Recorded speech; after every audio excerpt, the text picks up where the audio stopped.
బట్టి ఆయనకి కృతజ్ఞతలు చెల్లిద్దాం. సభీకరించిన కార్యం వరకు సంఘానికి సంబంధించిన కొన్ని కార్యాలు చూద్దాం. సభీకరణ ఉపవాసం సంఘంలో ఉపవాస ప్రార్థనలు యథా ప్రకారం జరుగుతాయి. அது போல பாத்தீங்கன்னா சில்ட்ரன் மினிஸ்ட்ரி வந்து சாயங்காலத்துல எப்போது கொரோனா வைரஸ் கொரோனா சால்வ் అదేగా చిల్డ్రన్ మినిస్ట్రీ శనివారం జరుగుతుంది. ఈ యొక్క కరోనా ప్రాబ్లం ఎప్పుడైతే పరిష్కరించబడుతుందో అప్పుడు మనం ప్రారంభిస్తాం. అది కూడా డిసెంబర్ 25 క్రిస్మస్ ప్రోగ్రామ్ ఇருக்கு. ఆ ప్రకారం డిసెంబర్ 25వ తేదీ క్రిస్మస్ కార్యక్రమం ఉంది. అది నేటియాగలదు దేవుని ద్వారా సక్రమంగా జరిగినట్టు దేవుడు కృప అనుగ్రహించాడు. అంటే గ్రామాన్ని సమీపంలో దేవుడు ఒక తిరంత వాసన ఇచ్చారు. ఒక గ్రామాన్ని తెలుసుకోవడానికి దేవుడు ఒక తెరిచిన ద్వారా వచ్చును గాక. సో అంటే ఎవరి కార్యక్రమం దేవుడు నడుపుతుంది ద్వారా ఇంకా మిగతా ప్రతి కార్యం దేవుడే నడిపించును గాక. అది కూడా బైబిల్ సోదర దేవుడు ఆ ప్రకారం బైబిల్ టెస్ట్ రాస్తున్నా.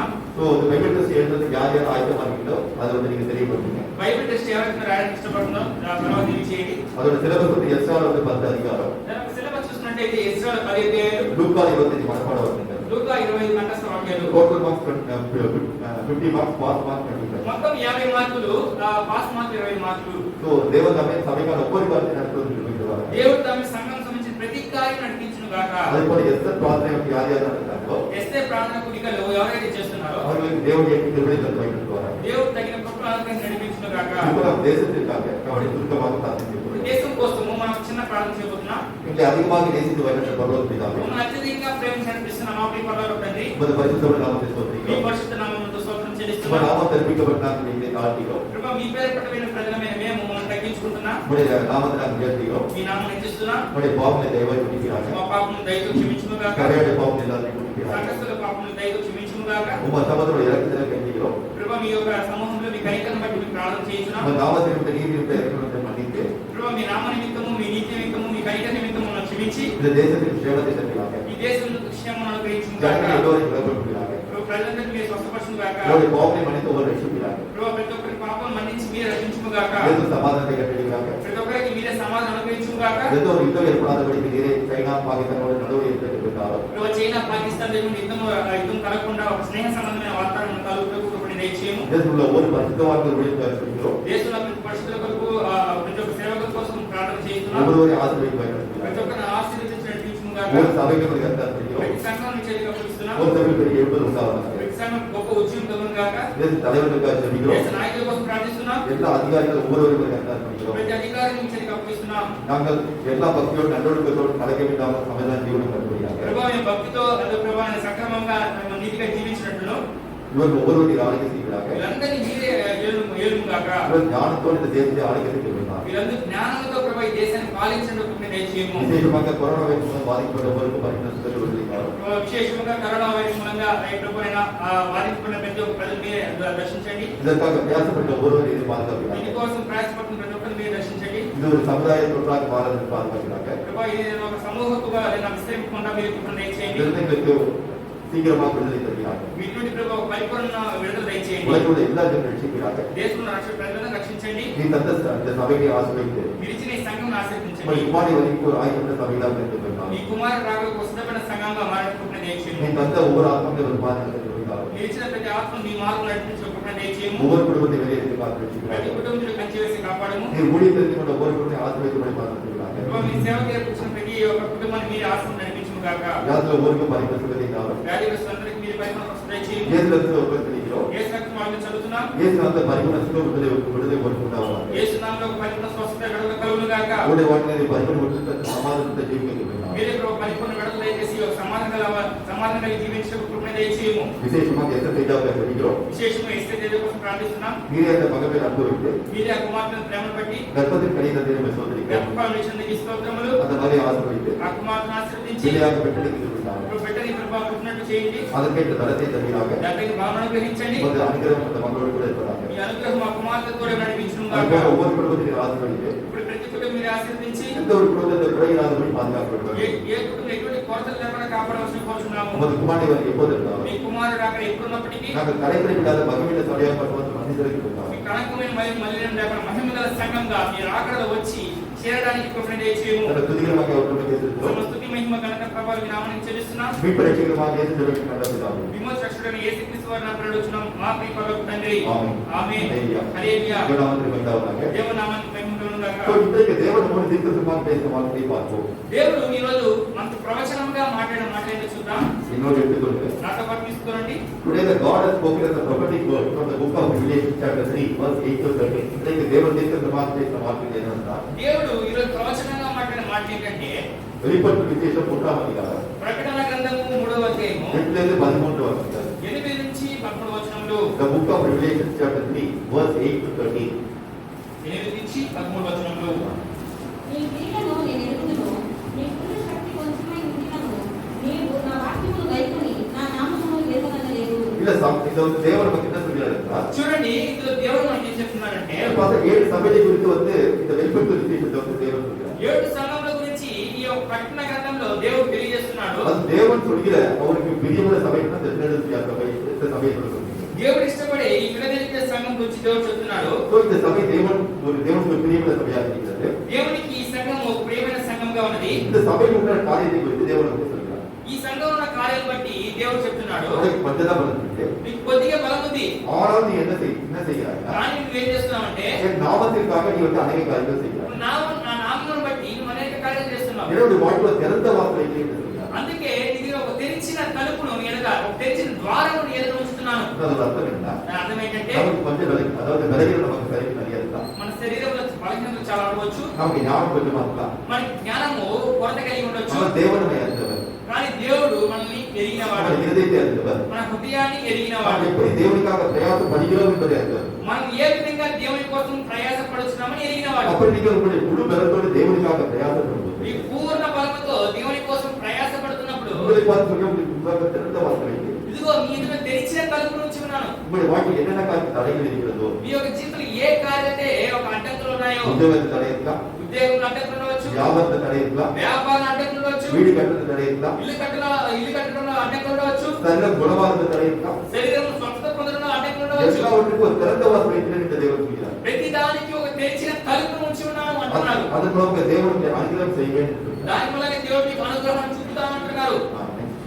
తర్వాత యూదులు కాకే తాము యూదులమని అబద్ధమైన సాతాను సమాజపు వారిని రప్పించెదను. వారు వచ్చి నీ పాదముల ఎదుట పడి నమస్కారం చేసి, ఇదిగో నేను నిన్ను ప్రేమించినని తెలుసుకున్నట్టు చేసేదను. அன்றைக்கு யூதர் அல்லாதவர்களாக இருந்தார். பலவிதத்தில் யூதர் சொன்னாங்க, யூதர் மாதிரி நடந்தது.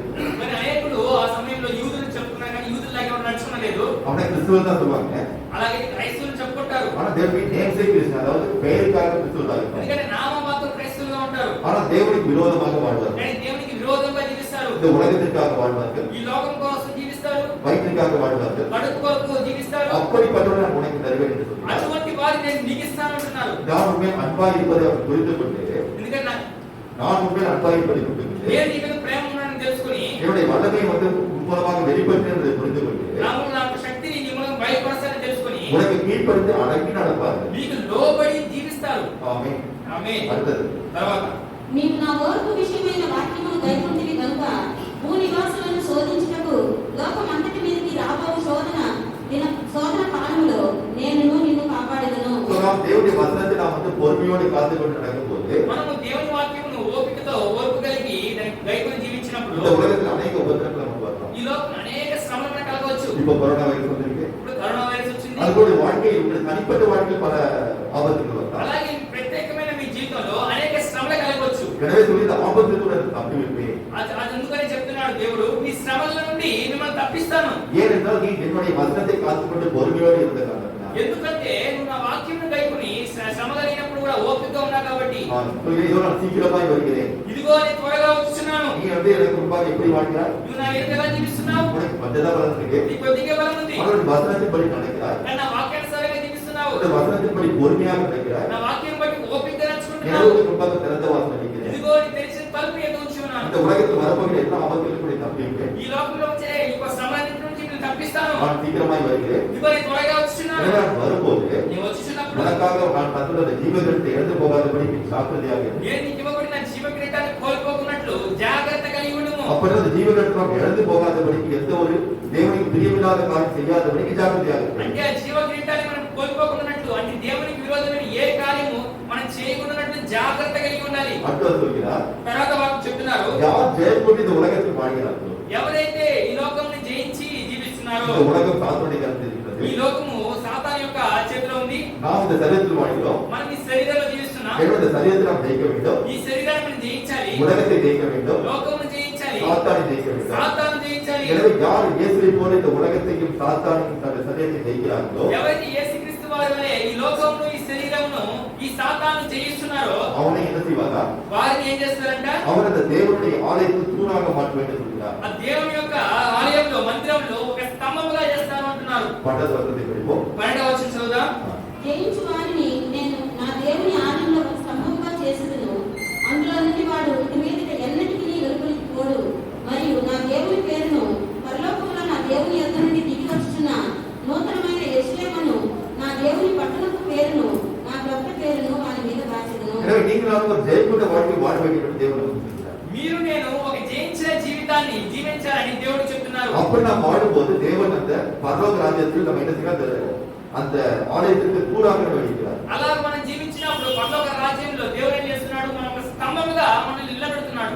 அவர் புதிய நாமத்தை தருகிறார். ఆయన ఒక కొత్త పేరు మనకు పెడుతున్నాడు. எனவே சபையில் தேவன் சொல்வதை கேட்க வேண்டும் என்று அவர் சொல்கிறார். అందుకే సంఘంలో దేవుడు చెప్తున్న కార్యం వినవలెను అని చెప్పబడుతున్నది. ஹல்லேலூயா. ஹல்லேலூயா. தேவன் நம்மோடு பேசின வார்த்தை என்னவென்றால் దేవుడు మనతో మాట్లాడిన మాట ఏమిటంటే தேவனுக்காக நீங்கள் பொறுமையாக வசனத்தின்படி வாழும்போது దేవుని కోసం మీరు నేను ఓపిక కలిగి వాక్యానుసారంగా జీవించినప్పుడు நமக்கு கொஞ்சம் தான் பலன் இருக்கலாம். మనకు కొద్దిగా బాగుండొచ్చు. சரீர பலகீனமா இருக்கலாம். శరీరం బలహీనతగా ఉండొచ్చు. ஞானம் குறைவா இருக்கலாம். జ్ఞానం కొరత కలిగి இந்த ఉండవచ్చు. உலகத்தின் ஆசீர்வாதம் குறைவாக இருக்கலாம். లోకంలో ఆశీర్వాదాలు కొరత కలిగి ఉండవచ్చు. ஆனால் தேவனுக்காக உண்மையாக முழு இறுதித்தோடு பிரயாசப்படும் போது మనం దేవుని కోసము పూర్ణ హృదయంతో ప్రయాసపడినప్పుడు நம்மை பார்த்து தேவன் சொல்கிறார், మనల్ని చూసి దేవుడు చెప్తున్నాడు, இதோ திறந்த வாசல் இருக்கும், ஒருவரும் அதை கூட்ட முடியாது. ఇదిగో ఎదురు తెరిచిన తలుపు ఉంచున్నాడు, ఎవడు దాన్ని మూయనేరడు. எனவே நாம் ஜெயம் கொண்ட ஒரு வாழ்க்கை வாழும்போது మనం ఏమనగా మనం ఒక జయించిన జీవితాన్ని జీవించినప్పుడు இயேசு வரை நாம் அவரோடு போவோம். యేసుక్రీస్తు వారి రాకడలో ఆయనతో పాటు మనం వెళ్తాము. அதைத்தான் தேவன் சொன்னார். ఆ విషయాన్ని దేవుడు మనతో చెప్పారు. ஹல்லேலூயா. హల్లెలూయా. இன்னைக்கு நேராக நாம் தேவனுடைய செய்திக்குள்ளாக கடந்து ఈరోజు నేరుగా మనం దేవుని యొక్క వర్తమానంలో మనం వెళ్దాం. நம்முடைய ஊழியத்தை தேவன் என்ன செய்தார்? 4 வருடம் முடித்து 5வது வருடத்தில் அடியெடுத்து வைக்க துவங்கினார். దేవుడు మన పరిచయం ఏం చేశాడు? 4 సంవత్సరం ముగించుకొని 5వ సంవత్సరంలో మనం అడుగు పెట్టడానికి కృప చూపారు. We are celebrating the 4th anniversary of our church. நாம் 4வது வருடத்தை நாம் கொண்டாடுகிறோம். మనం 4వ సంవత్సర వార్షికోత్సవాన్ని మనం జరుపుకుంటున్నాం. தேவன் அநேக சோதனைகள் உபத்திரவம் வந்தபோது தேவன் கைவிடாத தேவனாக இருந்தார். అనేక శోధనలు, అనేక శ్రమలు, అనేక ఉపద్రవాలు కలిగినప్పుడు కూడా దేవుడు మనం చేయగలని దేవుడిగా ఉన్నాడు. இன்றைக்கு தேவன் சொல்ல வார்த்தை சுருக்கமாக பார்த்து நாம் முடிக்க போகிறோம். ఈరోజు దేవుడు చెప్పిన మాటలు మనం చిన్నదిగా చూసి ముగిద్దాం. என்னோடு எடுத்துக்கொள்ளுங்கள். నాతో పాటు తీసుకునండి. The book of John chapter 10 verse 22 and 23. யோவான் சுவிசேஷம் 10ஆம் அதிகாரம் 22 23 యోహాను సువార్త 10వ అధ్యాయము 22 23 వచనాలు. The book of John chapter 10 verse 22 and 23. యోహాను సువార్త 10వ అధ్యాయము 22 మరియు 23 వచనాలు. ఆలయ ప్రతిష్ఠిత పండుగ యెరూషలేములో జరుగుచుండెను. అది శీతాకాలము. అప్పుడు యేసు దేవాలయంలో సొలొమోను మండపము నిర్మించుచుండగా நாம் கண்களை மூடி தேவனுக்கு பிரார்த்தனை செய்வோம். మనము కళ్ళు మూసుకొని దేవుని గురించి ప్రార్థన చేద్దాం. நீங்கள் அதிகமாக நேசித்து வைத்திருந்த பரலோக பிதாவே, మమ్మల్ని అత్యధికంగా ప్రేమించి నడిపిస్తున్న మా ప్రియ పరలోకపు తండ్రి, உம்முடைய பரிசுத்த நாமத்தை ஸ்தோத்திரிக்கிறோம். మీ పరిశుద్ధ నామమునకు స్తోత్రం நீர் చెల్లిస్తున్నాం. பேசுகிற வார்த்தைகளுக்காக ஸ்தோத்திரிக்கிறோம். మీరు మాట్లాడిన మాటలను బట్టి స్తోత్రములు. அந்த சாலமோனுடைய ஆலயத்தில் ఆయన సాలొమోను அந்த మండపంలో பிரதிஷ்டை பண்டிகை வந்தபோது ప్రతిష్ట పండుగ వచ్చినప్పుడు நீர் அந்த ஆலயத்தில் உலாவிய தேவனாக இருந்தீர். మీరు ఆలయంలో సంచరించే దేవుడు స్తోత్రములు. அதே போல் எங்கள் மத்தியில் உலாவி ఆ ప్రకారం మీరు మా మధ్యలో సంచరించి எங்களுக்கு வாசமாக இருந்து మా నివాసం నుండి எங்களை வழிநடத்துகிற தேவனாக இருப்பதாக ஸ்தோத்திரிக்கிறோம். మమ్మల్ని నడిపించబోతున్న దేవునికి స్తోత్రం చెల్లిస్తున్నాం. இந்த దైవ சித்தத்தை நாங்கள் நிறைவேற்றுவதற்கு வைத்திருக்கிறார். ఈ దైవ చిత్తమును మేము నెరవేర్చడం కృపను దయచేయము. நீரே ஒவ்வொரு குடும்பத்தை நடத்தி அவர்களை வழிநடத்துகிறார். మీరే ప్రతి కుటుంబం నడిపించి జరిపించండి. இப்போதும் அதை கட்டளைக்கு அர்ப்பணிக்கிறோம். ఇప్పుడు మీ చేతికి మనం అప్పగిస్తున్నాం. ஆவியோட சபைக்கு சொல்கிறது பாத்திரம் கேட்க கடவுள வார்த்தைகளை கேட்பார். ఆత్మ చెప్పుచున్నది చేయగలవాడు, సంఘంలో ఉన్నవాడు వినుడు కాదని చెప్పిన రీతిగా நீர் பேசுகிற வார்த்தை ஒரு உணர்ந்து கொண்டு புரிந்து கொண்டு வாழங்கிற ஒரு உள்ளத்தை திறந்துகிறாங்க. మీరే ప్రభు మీ చెప్పుచున్న మాటలు ప్రతి హృదయం తెరవబడి దాన్ని అర్థం చేసుకుని ఆ ప్రకారం జీవించినట్టు కృపను దయచేయండి. உமது நாமத்துக்கு மகிமையாக మీ నామాన్ని మహిమ కలుగుగాక. தொடக்க முதல் நீங்கள் முடிவரை இதை வகைப்படுகிறார். ప్రారంభం నుండి ముగింపు వరకు మీ నామ మహిమ పొందుకోనండి. அதினை மறைத்து நீர் வெளிப்படுகிறார்கள். మీరే దాచి మీరే ప్రత్యక్షపరచుకునుగాక. துதிகரமாக அவர் நமக்கு செலுத்தினோம். సమస్తుతి మహిమ గంట ప్రభావం గ్రామం చెల్లిస్తున్నా. மீட்பளிக்கிறமாக இயேசு ஜனகிட்ட பிதாவே. విమోచన రక్షకుడైన యేసుక్రీస్తు వారి నామములో వచ్చిన మా ప్రియ పరలోక తండ్రి. ஆமென். ఆమేన్. தேவநாமத்துக்கு மகிமையாக. దేవుని నామానికి మహిమ కలుగుగాక. இந்த வசனத்தை நாம் மீண்டும் பார்க்கும்போது మరలా ఈ వచనాలు మనం చూస్తున్నప్పుడు யோவான் 10ஆம் அதிகாரம் 22 23 வசனங்களை பார்க்கும்போது యోహాను సువార్త 10వ అధ్యాయము 22 23 వచనాలు చూసినప్పుడు மீண்டும் படிப்போம். మరలా చదువుదాం. ఆలయ ప్రతిష్ఠిత పండుగ యెరూషలేములో జరుగుచుండెను. అది శీతాకాలము. అప్పుడు అప్పుడు యేసు దేవాలయంలో సొలొమోను మండపమున తిరుగుచుండగా సో అది ஒரு குளிர்காலமாக இருந்தது. చూడండి ఇది ఒక శీతాకాలంలో ఉంది, అంటే ఒక చలికాలంలో ఉంది. సో அந்த நேரத்துல வந்து இயேசு என்ன செய்தார்? அந்த சாலமோன் மண்டபம் என்று சொல்லப்படுகிற இந்த எருசலேம் தேவாலயத்தில் உலாவிக் கொண்டிருந்தார். ఆ యేసుక్రీస్తు వారు ఏం చేస్తున్నారు ఆ సమయంలో? సొలొమోను మండపము అంటే దేవుని యొక్క ఆలయంలో సొలొమోను మండపంలో ఆయన సంచరిస్తూ ఉన్నాడు. நம்முடைய ஆண்டவர் இயேசு கிறிஸ்து தேவகுமாரனாக இருக்கிறார். మన ప్రభువు యేసుక్రీస్తు వారు దైవ కుమారుడుగా ఉన్నారు. அந்த எருசலேம் ஆலயத்தில் சஞ்சரித்த தேவன். ఆయన యెరూషలేములో సంచరించిన దేవుడు. அவர் எப்படிப்பட்ட வாழ்க்கையை நம்மோடு கூட வாழ விரும்புகிறார்? ఆయన ఎటువంటి జీవితాన్ని మనతో కలిసి జీవించడానికి ఇష్టపడుతున్నాడు. ఎవరు எடுத்துக்கொள்ளுங்கள். నాతో పాటు తీసుకురండి. The book of Leviticus. లేవికాండము The book of Leviticus chapter 26 verse 12. లేవికాండము 26వ అధ్యాయము 12వ వచనము. లేవికాండము 26వ అధ్యాయము 12వ వచనము. నేను మీ మధ్యన నడుచుటను మీకు దేవుడనై ఉండును, మీరు నాకు ప్రజలై ఉండును. సో தேவன் நம்முடைய தேவன் மத்தியில் உலாவுகிறார். దేవుడు మన మధ్యలో సంచరిస్తున్నాడు. நமக்குள் வாசமாய் இருக்கிறார். మనలో నివాసం ఉన్నారు. நம்மை வழிநடத்துகிற தேவனாக இருக்கிறார். మనల్ని నడిపించే దేవుడే ఉన్నాడు. எனவே அந்த தேவன் நம்முடைய வாழ்க்கையை நம்மை வழிநடத்தும்படியாக நாம் தேவனை நோக்கி பிரார்த்தனை செய்வோம். ఆ దేవుడు మన జీవితంలో నిరంతరం నడిపించలాగున ఆ దేవుని వైపు చూసి మనం ప్రార్థన సో చేయాలి. இன்னைக்கு நாம் பார்க்க போகிற காரியம் என்னவென்றால், ఈ రోజు మనం చూడబోయే కార్యం ఏంటంటే நம்முடைய சபை எப்படிப்பட்டதாக இருக்க வேண்டும்? How the church should be. The church should be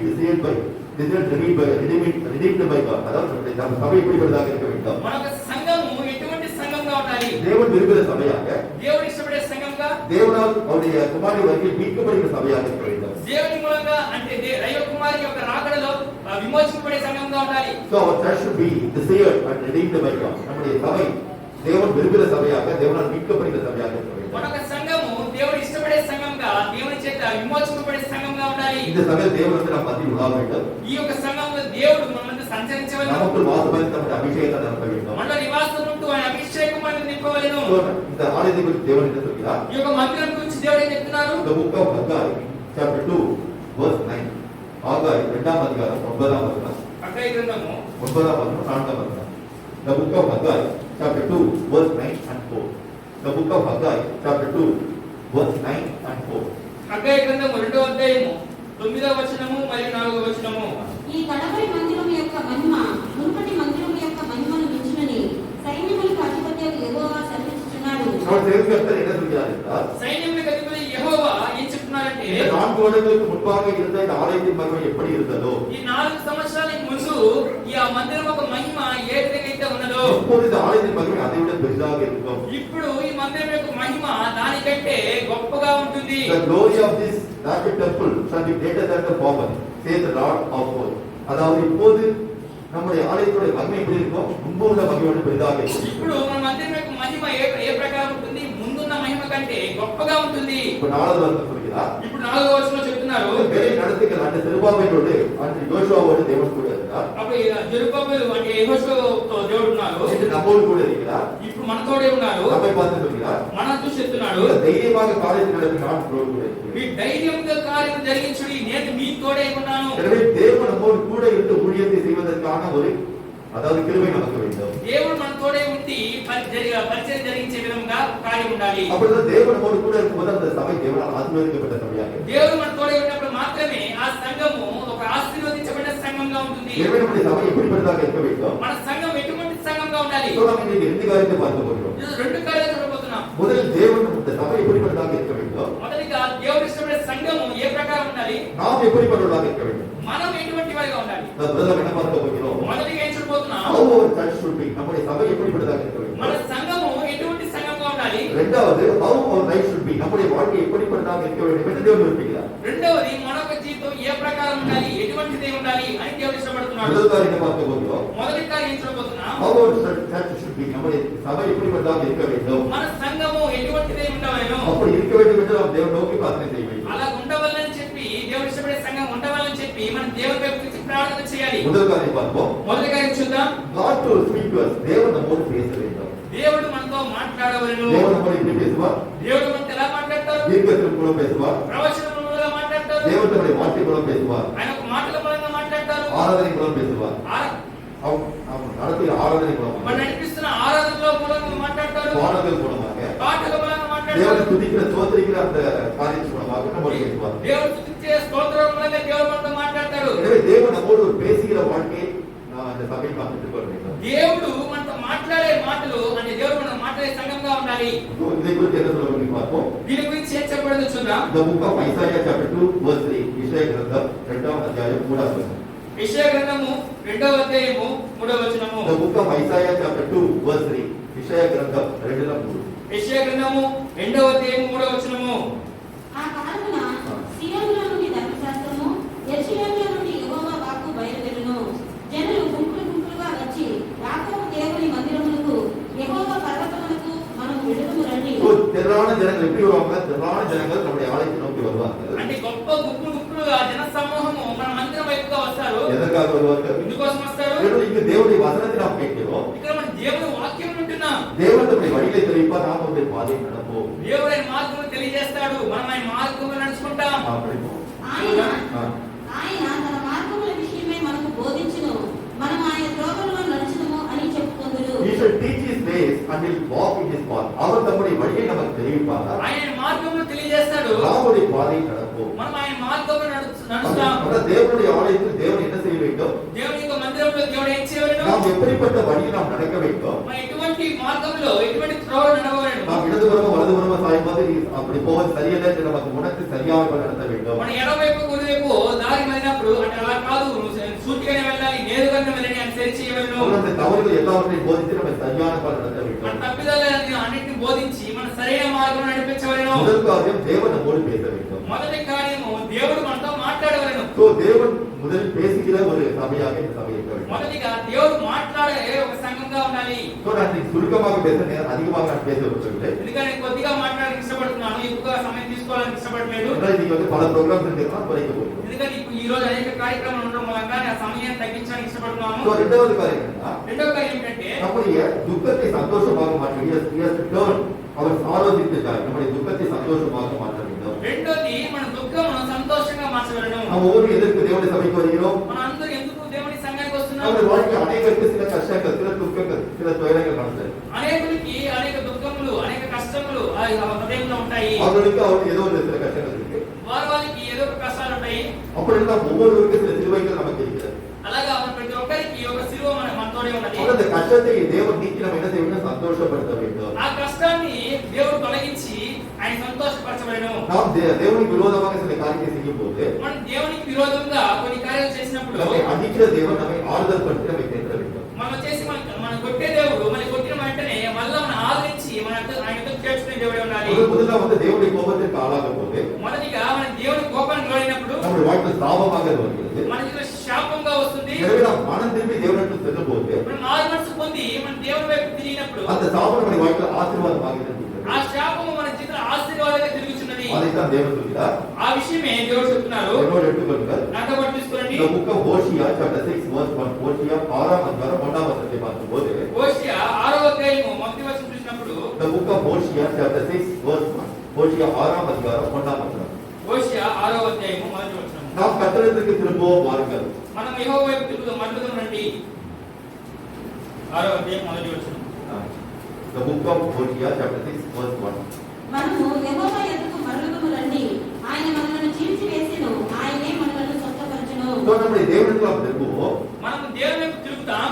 அவரே நம்மை பீடினார், அவரே நம்மை குணமாக்குவார். ఆయన మనం చీల్చివేశాడు, ఆయన మనం స్వస్థపరుస్తాడు. அவரே நம்மை அடித்தார், அவரே நம்முடைய காயங்களை குணமாக்குவார். ఆయన మనం కొట్టెను, ఆయన మన గాయాలను కట్టుకట్టును. ఆయన మనలను కొట్టెను, ఆయనే మనలను బాగు చేయును. 2 దినములైన తరువాత தேவன் என்ன செய்தார்? தேவனே நம்மை அடிக்கிறார். దేవుడే మనల్ని కొడుచున్నాడు. தேவனே நம்மை குணப்படுத்துகிறார். காயங்களை ஆற்றுகிறார். దేవుడే మన గాయాలను కట్టుకట్టుచున్నాడు. அவரே நம்மை பீடி போடுகிறார். ఆయన మనం చీల్చివేస్తున్నాడు. அவரே நம்மை குணமாக்குகிறார். ఆయన మనం స్వస్థపరుస్తున్నాడు. தேவன் நம்மிடத்தில் எதிர்பார்க்கிற காரியம் என்ன? దేవుడు మన యొక్క ఎదురు చూసే కార్యం ఏమిటి? அதே 5వ అధ్యాయం 15వ వచనத்தை பார்க்கும்போது అదే 5వ అధ్యాయంలో 15వ వచనం మీరు చూసినప్పుడు ஆபத்து நேரத்தில் கர்த்தரை கருத்தாக தேடும்போது நம்மை குணமாக்குகிறார். మనము అపాయ సమయంలో మన దేవుణ్ణి బహు శ్రద్ధగా వెతికినప్పుడు ఆయన మన స్వస్థపరుస్తున్నాడు. அதன் அர்த்தம் என்ன?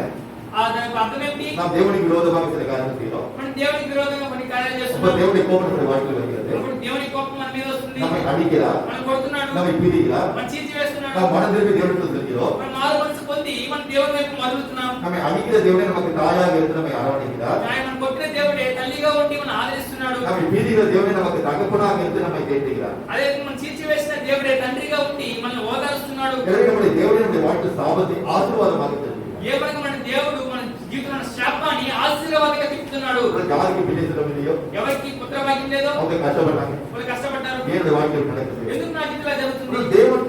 தேவனுக்கு சில விரோதமான நம்முடைய வாழ்க்கை இருக்கும்போது దేవునికి విరోధమైన కార్యాలు నా జీవితంలో కొన్ని ఉన్నప్పుడు அது சாபமாக நம்முடைய வாழ்க்கை வருகிறது. అది శాపంగా నా జీవితంలో వస్తుంది. ஆனால் தேவன் நம்முடைய வாழ்க்கை என்ன செய்கிறார்? மனம் திரும்புதலை நமக்கு நம்முடைய வாழ்க்கையில் எதிர்பார்க்கிறார். కానీ దేవుడు మన జీవితంలో ఒక మారు మనసు ఎదురు చూస్తున్నాడు. எனவே நாம் மனம் திரும்பும்போது நம்முடைய வாழ்க்கை மீண்டும் நம்மை ஆசீர்வதிக்கிறார். మనం మారు మనసు పొందినప్పుడు మళ్ళా మనల్ని ఆశీర్వదిస్తున్నాడు. அது மட்டும் நம்முடைய வாழ்க்கையில் நாம் எதிர்பார்க்கிற சில காரியத்தை ஆசீர்வாதம் நமக்கு అది కాకుండా మన జీవితంలో ఎదురు చూసే ఆశీర్వాదము దేవుడు మనకు అనుగ్రహిస్తున్నాడు. என்னோட எடுத்துக்கொள்ளுங்க. నాతో పాటు తీసుకోండి. The book of Psalm chapter 36 verse 3. సంగీతం 36 8వ వచనం பார்க்கும்போது కీర్తనలు 30వ కీర్తన 8వ వచనాన్ని మనం చూసినట్లయితే The book of Psalm chapter 36 verse 8.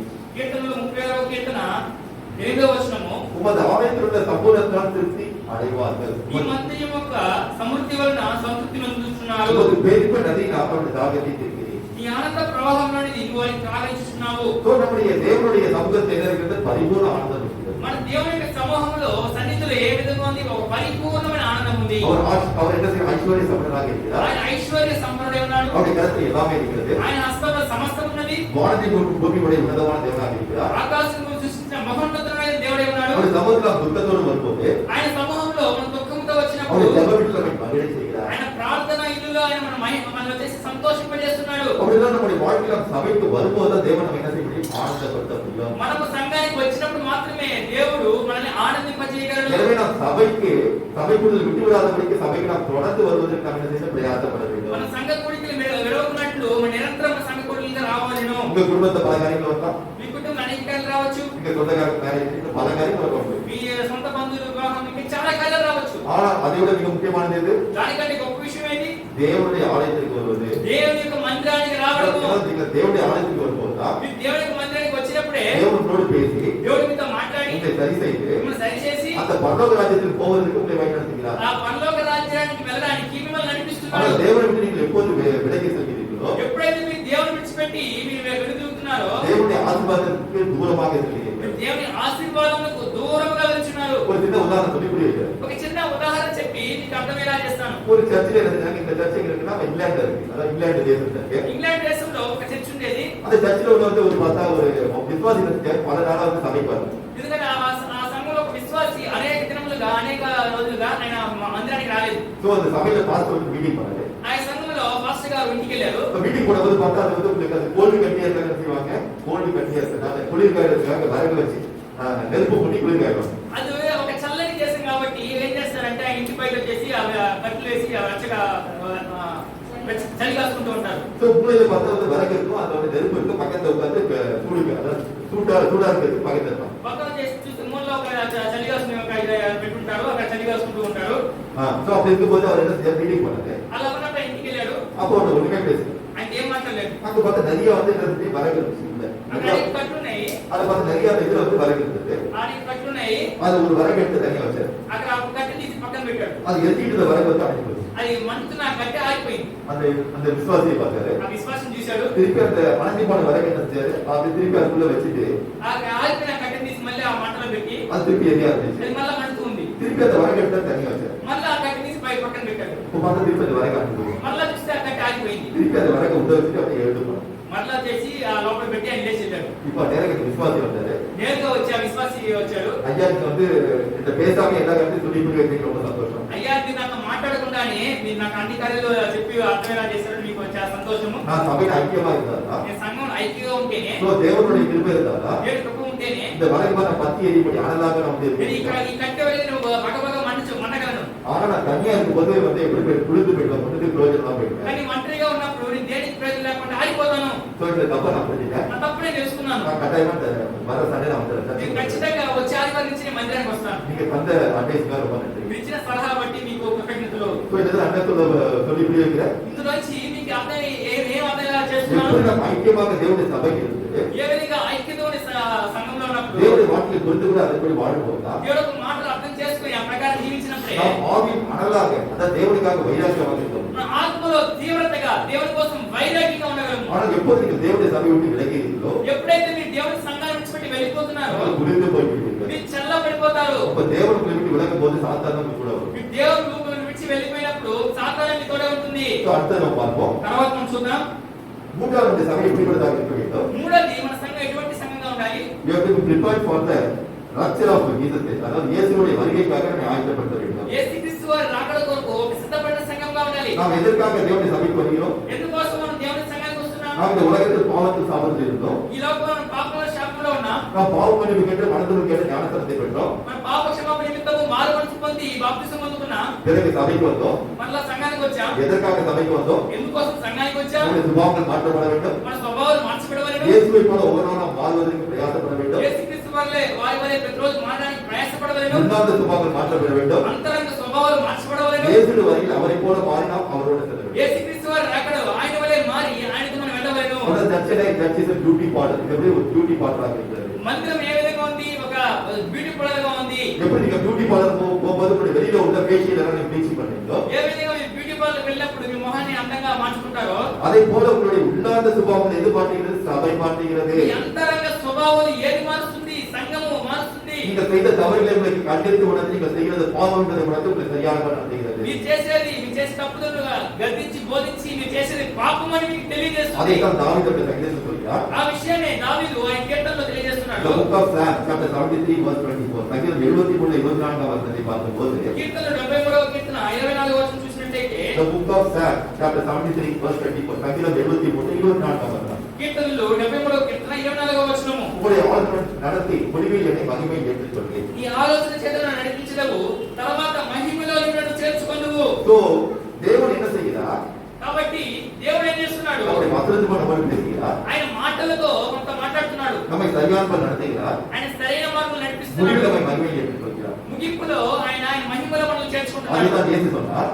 ఆ విషయాన్ని యేసుక్రీస్తు వారు చెప్తున్నారు. நானே சத்தியமும் నేనే సత్యము, நானே வழியும் నేనే మార్గము, நானே ஜீவனுமாக இருக்கிறேன். నేనే జీవమునే ఉన్నాను. அப்போ தேவனுடைய வசனத்தை நாம் கைவிடும் போது அவருடைய மார்க்கத்தில் நாம் செல்கிறோம். దేవుని వాక్యమును మనం గైకొన్నప్పుడు ఆయన మార్గంలో వెళ్తున్నాము. இந்த மார்க்கம் நம்மை கடைசி அழைத்து செல்கிற பரலோக ராஜ்யமாகி அவருடைய நித்திய ஜீவனுக்குள் அழைத்து ఈ செல்கிறது. మార్గము చివరిగా మనం ఎక్కడికి తీసుకెళ్తుంది? ఆ పరలోక రాజ్యమైన ఆ నిత్య జీవానికి తీసుకెళ్తుంది. எனவே அந்த மார்க்கத்தில் நீங்கள் போவதற்கு ఆ మార్గంలో మీరు వెళ్ళడానికి அந்த సత్యத்தை உணர்ந்து கொள்ள வேண்டியிருக்கிறது. ఆ సత్యమును మీరు తెలుసుకోవాల్సినది இந்த ఉన్నది. சத்தியத்தில் நீங்கள் எந்த காலத்தில் குறைபட்டு என்பதை புரிந்து கொண்டு ఈ సత్యం మీకు బోధించినప్పుడు మీరు ఏ విషయాలు కొరత కలిగి ఉన్నారో తెలుసుకున్నప్పుడు நீங்கள் உங்களை சரி செய்து கொண்டு அந்த மார்க்கத்தில் செல்ல வேண்டியதாக இருக்கிறது. మీరు సరి చేసుకుని ఆ మార్గంలో వెళ్ళవలసి ఉన్నది. எனவே உங்களை அதற்காக ஆயத்தப்படுத்துவதற்காக தேவன் தம்முடைய பரிசுத்த ஆவியை தருகிறார். అందుకే దానికోసం సిద్ధపరచడానికి మిమ్మల్ని సిద్ధపరచడానికి దేవుడు ఆయన పరిశుద్ధాత్మ మీకు ఇస్తున్నాడు. எனவே விமோசன நாளுக்காக உங்களை விடுதலை செய்வதற்கு அந்த நாளுக்காக பரிசுத்த ஆவி நமக்காக தரப்பட்டிருக்கிறார். విమోచన దినం కొరకు అంటే మిమ్మల్ని విమోచించడానికి కోసం పరిశుద్ధాత్మ దేవుడు మనకు అనుగ్రహింపబడ్డారు. அந்த ஆவியானவர் ஒவ்வொரு நாளும் நம்மை வழிநடத்துகிறார். ఆ పరిశుద్ధాత్మ దేవుడు ప్రతి రోజు మనం నడిపిస్తాడు. எனவே நீங்க சபைக்கு வந்தா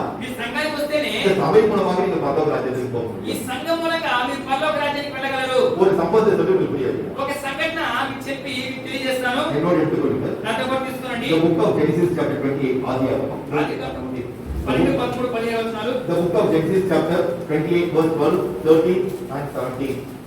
ఆదికాండము 22వ అధ్యాయము 12, 13 మరియు 15 వచనాలు. அதுல என்ன நடக்கிறது சம்பவத்தை நம்ம பார்ப்போம். ఇందులో ఏ సంఘటన జరుగుతుందని మీకు తెలియజేస్తాను. யாக்கோபுக்கும் ஏசாவுக்கும் ஒரு பிரச்சனை வருகிறது. యాకోబుకు ఏసావుకు ఒక సమస్య వస్తుంది. அதாவது அவருடைய ஜென்ம அதாவது அவன் என்ன செய்யறான்னா அவருடைய பர்த் ரைட் சொல்லப்படுகிற அந்த தேச புத்திர பாகத்தை பெற்றுக் கொள்கிறான். అతను జ్యేష్ఠత్వ భాగ్యాన్ని ఇతను పొందుకుంటున్నాడు. அது அந்த பாகம் என்ன செய்யறான்? ஏசாவிடத்திலிருந்து யாக்கோபு பெற்றுக் கொள்கிறான். భద్రముగా ఏసావు దగ్గర నుంచి యాకోబు పొందుకుంటున్నాడు. எனவே ஏசாவின் மேல் என்ன வருகிறது? அவனுக்கு கோபம் வருகிறது. யாக்கோபுக்கு கோபம் வருகிறது. ఏసావుకి ఏమవుతుంది? యాకోబు మీద కోపం వస్తుంది. அது மட்டுமல்ல என்ன செய்யறான் வந்து ஏசாவுடைய ஆசீர்வாதம் எல்லாவற்றையும் பெற்றுக் கொள்கிறான். అది మాత్రం కాదు, ఏసావు కలవలసిన ఆశీర్వాదం అంతా యాకోబు పొందుకుంటున్నాడు. அவருடைய தகப்பன் ஈசாக்கு மூலமாக பெற்றுக் கொள்கிறான். తన తండ్రి అయిన ఇస్సాకు మూలంగా పొందుకుంటున్నాడు. எனவே தன்னுடைய தாயாகிய ரெபெக்காவுடைய அறிவுரைப்படி తన తల్లి అయిన రిబ్కా మూలంగా என்ன செய்ய தன்னுடைய மாமாவாகிய லாபான் வீட்டுக்கு போகிறான்.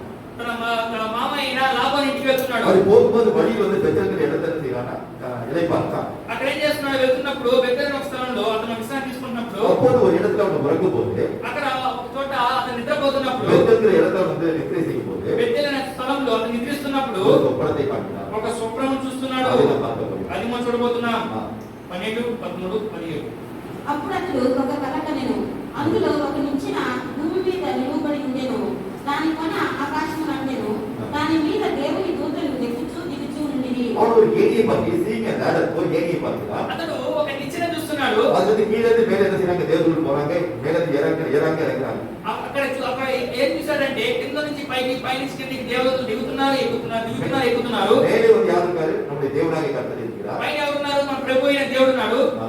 మరియు యెహోవా దానికి పైగా నిలిచి, నేను నీ తండ్రి అయిన అబ్రహాము దేవుడను, ఇస్సాకు దేవుడైన యెహోవాను, నీవు పండుకొని ఉన్న ఈ భూమిని నీకును నీ సంతానములకు ఇచ్చెదను. ஓகே, இப்ப என்ன சொல்கிறார்? யாக்கோபுக்கு என்ன தேவன் வந்து வாக்குத்தத்தம் தருகிறார்? యాకోబుకి దేవుడు ఏ వాగ్దానం ఇస్తున్నాడు? நீ பார்க்கிற பூமி எல்லாவற்றோட சந்ததிக்கு தருகிறது. ఇదిగో నువ్వు చూస్తున్న ఈ భూమి అంతా నీ సంతానానికి ఇస్తున్నాను. இப்போது மீனாக நான் பார்க்க வேண்டியது ஏணி வைக்கப்பட்டிருக்கிறது. டாக்டர் ஏணி வைக்கப்பட்டிருக்கிறது. అదంటే ఆ నిచ్చెన ఎక్కడ పెట్టబడింది? ஏணி கீழே ஒரு பக்கம் பூமியில இருக்கு, ఒక నిచ్చెన ఒక భాగం భూమి మీద ఉంది, இன்னொன்று வானத்தில் இருக்கிறது. ఇంకొకటి ఆకాశం మీద ఉంది. மேலே தேவன் இருக்கிறார், పైన దేవుడు ఉన్నాడు, கீழே யாக்கோபு இருக்கிறார். కింద యాకోబు ఉన్నాడు. இப்போது யாக்கோபின் சொப்பனங்களை என்ன செய்யறான் பாருங்க. యాకోబు ఈ యొక్క స్వప్నం ఈ కళ్ళ నుంచి బయటపడి ఏం చేస్తున్నాడు చూద్దాం. 17వ వచనం படிப்போம். 17వ వచనం చదువుదాం. భయపడి ఈ స్థలము ఎంతో భయంకరము, ఇది దేవుని మందిరమే కాని వేరొకటి కాదు, పరలోకపు గవిని ఇదే అనుకొనెను. அப்ப என்ன சொல்றாங்க? అతను ఏం చెప్తున్నాడు? இருக்கிற இடம் தான் இது தேவனுடைய மந்திரம். It is the house of the God. தேவனுடைய வீடாக இருக்கிறது. నీవు ఉండే చోటు దేవుని మందిరము, దేవుని ఇల్లే ఉన్నది. So இந்த தேவனுடைய வீட்டில் நாம் இருக்கும்போது பரலோகத்தின் வாசலாக இது இருக்கிறது. பரலோகத்தில் செல்வதற்கு it is a door to my heaven. దేవుని ఇల్లు ఉన్నప్పుడే పరలోక రాజ్యం వెళ్ళడానికి ఇది ఒక ద్వారంగా ఉన్నది. அப்ப நீங்க சபைக்கு வரும்போது எங்க போக முடியும்? பரலோக ராஜ்யத்திற்கு போக మీరు முடியும். సంఘానికి వస్తున్నప్పుడే మీరు ఎక్కడికి వెళ్ళగారు? పరలోక రాజ్యానికి వెళ్ళగారు. அப்பதான் நீங்க என்ன செய்வார்? இயேசுவோட வருகைக்காக இந்த சபை வந்து ஆயத்தப்படுத்த முடியும். అందుకే యేసుక్రీస్తు రాకడ కొరకు ఈ యొక్క సంఘము మిమ్మల్ని సిద్ధపరచగలడు. So இந்த மூன்று காலம் முதல்ல என்ன பார்த்தா நம்ம சபை எப்படிப்பட்ட சபையாக இருக்க வேண்டும்? మనం మూడు కాలాలు చూసాము. మన సంఘం ఎటువంటి సంఘంగా ఉండాలి? தேவன் நம்மோடு பேச வேண்டும். దేవుడు మనతో మాట్లాడవలెను. அதுவும் நம்ம ஒவ்வொரு நாளும் இந்த சபைக்கு வருவதற்கு கூட நம்ம பிரார்த்தனை செய்ய வேண்டும். మన ప్రతిరోజు సంఘంకి వచ్చే ముందు ప్రార్థన చేయవలెను. அதனோட பேசுங்க. ప్రభువుతో మాట్లాడండి. இந்த வார்த்தை மூலம் பேசுங்க. ఈ మాటల మూలంగా మాట్లాడండి. தீர்க்கதரிசனம் மூலமாக பேசுங்க. ప్రవచనం మూలంగా మాట్లాడండి. ஆராதனை தேவன் என்னோட பேசுங்க. ఆరాధనతో మాట్లాడండి. பாடல் மூலமாக பேசுங்க. పాటల మూలంగా మాట్లాడండి. நான் செய்யற தவறுகளை உணர்த்துங்க. ఈ చేసిన తప్పులు తెలియచేయండి. சரியா பண்றது. మన శరీరం నడిపించండి. So தேவன் நம்மோடு பேச வேண்டும். దేవుడు మనతో మాట్లాడవలెను. இரண்டாவது நம்முடைய வாழ்க்கையில துக்கத்தை சந்தோஷமாக மாற்ற வேண்டும். రెండోది మన దుఃఖమును సంతోషంగా మార్చవలెను. நம்முடைய சாபத்தை ஆசீர்வாதமாக திருப்ப మన வேண்டும். శాపమును ఆశీర్వాదంగా తిప్పవలెను. மூன்றாவது நம்முடைய ஆண்டவர் இயேசு கிறிஸ்து வருகைக்காக நம்ம ஆயத்தப்படுத்த வேண்டும். మూడోది మన ప్రభువైన యేసుక్రీస్తు వారి రాకడకు సిద్ధపరచవలెను. இந்த தேவனுடைய மந்திரம், இந்த தேவனுடைய வீடுதான் அந்த பரலோகத்திற்கு வாசலாக இருக்கிறது. అంటే దేవుని యొక్క మందిరమే, అంటే దేవునికి ఇల్లే ఆ పరలోక రాజ్యానికి ఇది ఒక ద్వారంగా ఉన్నది. தேவனுடைய சபை வந்தாதான் நம்ம முடியும் அந்த பரலோக ராஜ்யத்திற்கு போக முடியும். మీరు సంఘంలోకి వచ్చినట్లయితేనే మీరు ఆ పరలోక రాజ్యానికి వెళ్ళగలరు. இயேசு வருகிற சபையாக தான் எடுத்துக்கொள்ளப்படுவோமே தவிர ఎందుకంటే యేసుక్రీస్తు వారి రాకడలో సంఘముగా ఎత్తబడతాం గాని தனிப்பட்ட மனிதர்களாக அல்ல. మనం ఒక ప్రత్యేకమైన వ్యక్తులుగా కాదు. ஓகே, இப்போ என்ன முதல்ல நம்முடைய சபை எப்படிப்பட்டதாக இருக்க வேண்டும்? మొదటిగా మన సంఘం ఎటువంటి సంఘంగా ఉండాలి? மூன்று காரியத்தை நம்ம பார்த்தோம். మూడు కార్యాలు చూసాము. அடுத்து நம்ம என்ன பார்க்க போகிறோம்? తర్వాత ఏం చూడబోతున్నాం? our life should be, நம்முடைய வாழ்க்கை எப்படிப்பட்டதாக இருக்க வேண்டும் என்று தேவன் சொல்கிறார். మన ఒక జీవితం ఎటువంటి జీవితంగా ఉండాలి అనే విషయాన్ని దేవుడు ఇష్టపడుతున్నాడు. அதாவது நீங்க சபைக்கு வரீங்க, మీరు సంఘానికి వస్తున్నారు. சபை எப்படிப்பட்ட சபையாக இருக்கு நீங்க நினைக்கிறீங்க. మీరు ఇటువంటి இந்த மாதிரி சபையாக இருக்கு நினைக்கிறீங்க. మీరు ఇలాంటి సంఘంగా ఉండాలి எப்படிப்பட்ட சபையாக இருக்கணும்? ఎలాంటి సంఘంగా ఉండాలి? தேவன் மட்டும் பேசணும். దేవుడు మనతో మాట్లాడాలి. நம்முடைய வாழ்க்கையில் சந்தோஷத்தை கொண்டு வரணும். మన జీవితం సంతోషం తీసుకురావాలి. மூன்றாவது இயேசுவின் வருகைக்கு நம்ம ஆயத்தப்படணும். మూడోది యేసుక్రీస్తు రాకడకి సిద్ధపరచాలి. ஆனா தேவன் நம்முடைய வாழ்க்கை எப்படி இருக்கணும் விரும்புவாரா இல்லையா சொல்லுங்க. కానీ అదే దేవుడు మన జీవితం ఎలా ఉండాలి ఇష్టపడతాడో. எப்படிப்பட்ட வாழ்க்கை நம்முடைய வாழ்க்கை இருக்கணும்னா ఎటువంటి జీవితంగా మన జీవితం ఉండాలంట. தேவன் எப்படிப்பட்ட சபை வந்து அவர் பிரியமுள்ள சபைன்னு சொல்கிறாருன்னா దేవుడు ఎటువంటి సంఘమును తనకి ఇష్టమైన సంఘంగా చెప్తున్నాడు తెలుసా? தெசலோனிக்கே சபையை பார்த்து சொல்றாரு எனக்கு பிரியமுள்ள சபை. తెస్సలోనికీ సంఘాన్ని చెప్తున్నాడు ఇది నాకు ప్రియమైన సంఘం అని. அது கூட தீர்க்கதரிசனமாக சொன்ன சபையாக இந்த பிலதெல்பியா சபையை பார்த்து சொல்றாரு எனக்கு பிரியமான சபை என்று சொல்றாரு. అది ఫిలదెల్ఫియా సంఘం ప్రవచనం వల్లనే చెప్పిన ఫిలదెల్ఫియా సంఘము నాకు ప్రియమైన సంఘం అని చెప్పుకుంటున్నాడు. సో தெசலோனிக்கே சபை குறித்து தேவன் என்ன சொல்கிறார் பார்ப்போம். తెస్సలోనికీ సంఘం గురించి దేవుడే చెప్తున్నాడు చూద్దాం. என்னோட எடுத்துக்கொள்ளுங்க. అర్థం చేసుకోండి. The book of First Thessalonians chapter 1. 1 தெசலோனிக்கேயர் 1ஆம் அதிகாரம் తెస్సలోనికీ రాసిన మొదటి పత్రిక మొదటి అధ్యాయము 2ஆம் వచனத்தை பார்க்கும்போது రెండవ వచనం చూసినప్పుడు முடிப்போம். విశ్వాసముతో కూడిన మీ పనిని, ప్రేమతో కూడిన మీ ప్రయాసమును, మన ప్రభువైన యేసుక్రీస్తునందలి నిరీక్షణతో కూడిన మీ ఓర్పును மூன்று காரியத்தை எழுத சொல்கிறார். చూడండి ఇందులో మూడు కార్యములు చెప్తున్నారు. உங்களுடைய வாழ்க்கை இந்த மூன்று காரியத்தை குறித்து என்ன செய்யற பவுல் என்ன சொல்றாரு? ఈ పౌలు వారు ఈ మూడు కార్యాలను బట్టి ఏం చెప్తున్నారు? உங்க வாழ்க்கைக்கு இந்த மூன்று காரியத்தை குறித்து நான் ரொம்ப சந்தோஷப்படுறேன். మీ జీవితంలో ఉన్న ఈ మూడు కార్యాలను బట్టి నేను సంతోషిస్తున్నాను. அதற்காக நான் தேவனை நோக்கி என்ன செய்யறேன்? ஒவ்வொரு நாளும் நான் தேவனை நோக்கி நான் ஸ்தோத்திரிக்கிறேன். దానికి ప్రతిరోజు నేను దేవుని వైపు చూసి దేవుని స్తోత్రములు చెల్లిస్తున్నాను. உங்களுக்காக நான் பிரார்த்தனை செய்கிறேன். మీకోసం నేను ప్రార్థన చేస్తున్నాను இந்த అంటున్నాను. மூன்று காரியம் என்ன? ఈ మూడు కార్యాలు ఏంటి? மீண்டும் படிப்போம். మరలా చూద్దాం. உங்களுடைய விசுவாசத்தின் கிரியை பலமாக இருக்கிறது. విశ్వాసంతో కూడిన మీ యొక్క விசுவாசத்தின் கிரியை நீங்கள் మీ காண்கிறீர்கள். విశ్వాస క్రియలను మీరు చూపిస్తున్నారు. இரண்டாவது நீங்கள் அன்பு அதிகமாக அன்பினால் நீங்கள் அதிகமாக ఇంకా பிரயாசப்படுகிறீர்கள். మీరు ప్రేమ மூன்றாவது இயேசு மேல் ஒரு நம்பிக்கை அதிகமாக பொறுமையோடு நீங்கள் இருக்கிறீர்கள். మీరు యేసుక్రీస్తు యందు మీ నిరీక్షణ కలివారై ఓర్పు కలిగి ఉన్నారు. இந்த மூன்று காரியத்தை நம்ம பார்க்கிறோம். ఈ మూడు కార్యాలను చూస్తున్నాం. அடுத்து நம்ம பார்த்தோம்னா తర్వాత మనం చూస్తున్నాం. ஓகே 6வது வசனத்தை படிப்போம். 6వ వచనం చదువుదాం. పరిశుద్ధాత్మ వలన కలుగు ఆనందంతో గొప్ప ఉపద్రవమందు మీరు వాక్యం అంగీకరించి சோ என்ன செய்றாங்க? அந்த வசனத்தை, அதாவது தேவன் சொன்ன வசனத்தை அப்படியே ஏற்றுக்கொள்கிறார்கள். వాళ్ళు దేవుడు చెప్పే వాక్యములను ఆ ప్రకారమే వాళ్ళు అంగీకరిస్తున్నారు. சபையில வந்து என்ன வசனத்தை போதிக்கிறார்களோ సంఘంలో ఏ వాక్యాన్ని బోధిస్తున్నారో அந்த வசனத்தின்படி வாழ்வதற்கு தங்களை அர்ப்பணிக்கிறார்கள். ఆ వాక్య ప్రకారం జీవించడానికి వాళ్ళ జీవితాన్ని అప్పగిస్తున్నారు. இப்போது 7வது வசனத்தை பார்ப்போம். 7వ వచనంలో చూద్దాం. இவருடைய வாழ்க்கை எப்படிப்பட்டதாக இருக்கிறது? వీళ్ళ యొక్క జీవితం ఎటువంటి జీవితంగా ఉన్నది? కాబట్టి మాసిదోనియాలోను అకియాలోను విశ్వాసులందరికీ మాదిరి అయితిరి. ஏன்னா உங்க மத்த விசுவாசிகளுக்கு எப்படி இருக்காங்க? மாதிரியாக ரோல் மாடல், எக்ஸாம்பிள் பண்ண அதர் பிலீவர்ஸ், மத்தவங்களுக்கு ஒரு மாதிரியாக இருக்காங்க. ఇతర సంఘాలన్నిటికీ వాళ్ళకు మాదిరికరమైన సంఘంగా మాదిరికరమైన విశ్వాసులుగా ఉన్నారు. ஒரு மாதிரியாக இருக்கா, முன்மாதிரியாக இருக்காங்க. మాదిరి కాదు, ఒక ముందుగా ఉన్నారు. அப்ப என்ன அர்த்தம்? వాటి అర్థం ఏంటి? they are ideal for other people. மற்றவங்களுக்கு ஒரு ஆதர்சமாக இவங்க மாதிரி நம்ம இருக்கணும் பெற மாதிரி அவங்க மாட்டாங்க. అంటే వీళ్ళ వల్లే ఉండాలని ఒక ఆదర్శంగా ఉన్నారు. సో அப்படி என்ன நம்முடைய வாழ்க்கை எப்படிப்பட்டதாக இருக்க வேண்டும்? இதை வைத்து நாம் பார்க்க போகிறோம். మన జీవితం ఎటువంటిదిగా ఉండాలని ఈ విషయాలను బట్టి చూడబోతున్నాము. அந்த 8வது வசனத்தை பார்க்கும்போது 8వ వచనం చూస్తున్నప్పుడు அங்கிருந்து அநேக இடங்களுக்கு என்ன தேவனுடைய வார்த்தை சென்றது. అక్కడ నుంచి అనేక చోట్లకి దేవుని యొక్క వాక్యము బయలుదేరినది. அந்த சுவிசேஷம் அநேக இடங்களுக்கு அவர்கள் மூலமாக அறிவிக்கப்பட்டது. అంటే సువార్త వారి కూడా అనేక చోట్ల వెళ్ళబడినది. கடைசியாக 10வது வசனத்தை பார்க்கும்போது చివరగా 10వ వచనం చూసినప్పుడు அவங்க என்ன செய்தார்கள்? இயேசுவுடைய வருகைக்காக காத்திருந்தார்கள். వాళ్ళు యేసుక్రీస్తు వారి రాకడ కొరకు సిద్ధపడి ఉన్నారు. సో நம்முடைய வாழ்க்கை தேவன் விரும்பிய காரியம் என்ன? మన జీవితం దేవుని ఇష్టపడే కార్యం ఏంటి? இது ஒரு 6 காரியத்தை பார்த்தோம். ఇందులో 6 కార్యాలు చూసాము. சுருக்கமாக நாம் பார்க்க போகிறோம். మనం చిన్నగా చూడబోతున్నాము. முதல் நம்முடைய வாழ்க்கை என்ன வேண்டும்? మొదటిగా మన జీవితం ఏం కావాలి? நம்முடைய வாழ்க்கையில் வேண்டிய காரியம் என்னங்கிறத பார்க்க போகிறோம். మన జీవితంలో కావాల్సిన కార్యాలు ఏంటో చూడబోతున్నాము. நம்முடைய வாழ்க்கை விசுவாசத்தின் கிரியையும் தேவனுடைய நம்பிக்கை பொறுமை அதிகமாக இருக்க అంటే வேண்டும். మన విశ్వాసంతో కూడిన ప్రేమ, విశ్వాసంతో పనియు దేవునిలో ప్రేమలో నిరీక్షణ కలిగి ఉండాలి. సో முதல் காரியம் என்ன பார்க்க போறோம்? మొదటిగా ఏం చూడబోతున్నాము? That should be work of faith and patience of hope in God. அதாவது நம்முடைய வாழ்க்கையில் விசுவாசத்தின் கிரியையும் మన జీవితంలో విశ్వాసంతో కూడిన పనియు இயேசு மேல் ஒரு நம்பிக்கை பொறுமை அதிகமாக இருக்க வேண்டும். యేసుక్రీస్తు వారి మీద నమ్మకము ఓర్పు అత్యధికంగా ఉండవలెను. இதோட அர்த்தம் என்னன்னு பார்க்க போறோம். ఈ యొక్క అర్థం ఏంటో చూడబోతున్నాము. என்னோட எடுத்துக்கொள்ளுங்க. నాతో పాటు తీసుకోవాలండి. The book of 1 Peter chapter 1 verse 21. 1 பேதுரு 1ஆம் அதிகாரம் 21ஆம் வசனத்தை பார்க்கும்போது పేతురు రాసిన మొదటి పత్రిక మొదటి అధ్యాయం 21వ వచనం చూసినట్లయితే முதல் பாயிண்ட் என்ன பார்க்கறோம்னா మొదటి పాయింట్ ఏం చూస్తున్నామంటే நம்முடைய வாழ்க்கையில் விசுவாசத்தின் கிரியையும் இயேசு மேல் ஒரு நம்பிக்கையின் பொறுமை அதிகமாக இருக்க வேண்டும். మన మీద మన విశ్వాసంతో కూడిన మరి పనియు మన యేసుక్రీస్తు వారి నిరీక్షణయు ఓర్పు మనం ఎంతగా ఉండాలని చూస్తున్నాము. 1 பேதுரு 1ஆம் அதிகாரம் 21ஆம் வசனத்தை பார்க்கும்போது పేతురు రాసిన మొదటి పత్రిక మొదటి అధ్యాయం 21వ వచనం చూసినప్పుడు நம்முடைய பிதாவாகிய தேவன் என்ன செய்தார்? இயேசு கிறிஸ்துவை மரித்தோரிலிருந்து உயிரோடு எழுப்பினார். మన తండ్రి అయిన దేవుడు ఏం చేశాడు? యేసుక్రీస్తు వారిని ముద్రలన్నీ లేపారు. எதற்காக எழுப்பினார்? అందుకోసం లేపారు. நம்முடைய விசுவாச நம்பிக்கை இயேசு மேல் இருக்கப்பட்ட தேவன் மேல் இருக்கபடியாக. మన విశ్వాసము నమ్మకము యేసుక్రీస్తు వారి మీద ఉండడానికి இதோட அர்த்தம் என்னன்னா అంటే దీని ఒక అర్థం நம்முடைய ఏంటంటే தேவன் மரித்த இயேசுவை உயிரோடு எழுப்ப முடியும் என்றால் మన దేవుడు మరణించిన యేసుక్రీస్తు వారిని ఆయన ప్రాణంతో లేపగలరంటే அவரால் முடியாத காரியம் ஒன்றுமே இல்லை. ఆయనకి అసాధ్యమైన కార్యం ఏదీ లేదు. அவரால் முடியாத காரியம் ஒன்றுமே இல்லை நாம் விசுவாசிக்கும் போது ఆయనకి అసాధ్యమైన కార్యం ఏదీ లేదు విశ్వసించినప్పుడు நம்முடைய நம்பிக்கை விசுவாசம் யார் மேல் இருக்கோ தேவன் மேல் இருக்கும். ఆ నమ్మకం విశ్వాసం ఎవరి మీద ఉంటుంది? దేవుని మీద ఉంటుంది. இந்த வாழ்க்கையில் ஒரு உபத்திரங்கள் கஷ்டங்கள் வந்து జీవితంలో ఒక శ్రమలు కష్టాలు நம்முடைய వస్తున్నాయి. தேவன் நம்மோடு கூட இருக்கிறார். మన దేవుడు మనతోనే ఉన్నాడు. ஒருபோதும் கைவிட மாட்டார். ఎన్నడూ చేయి విడవడు. அப்பொழுது நம்முடைய வாழ்க்கையில் வரும் விசுவாசம் தேவன் மேல் வரும். అలాగైతే మన జీవితంలో ఏం వస్తుంది? ఒక విశ్వాసం వస్తుంది. அநேக உபத்திரங்கள் வருதா?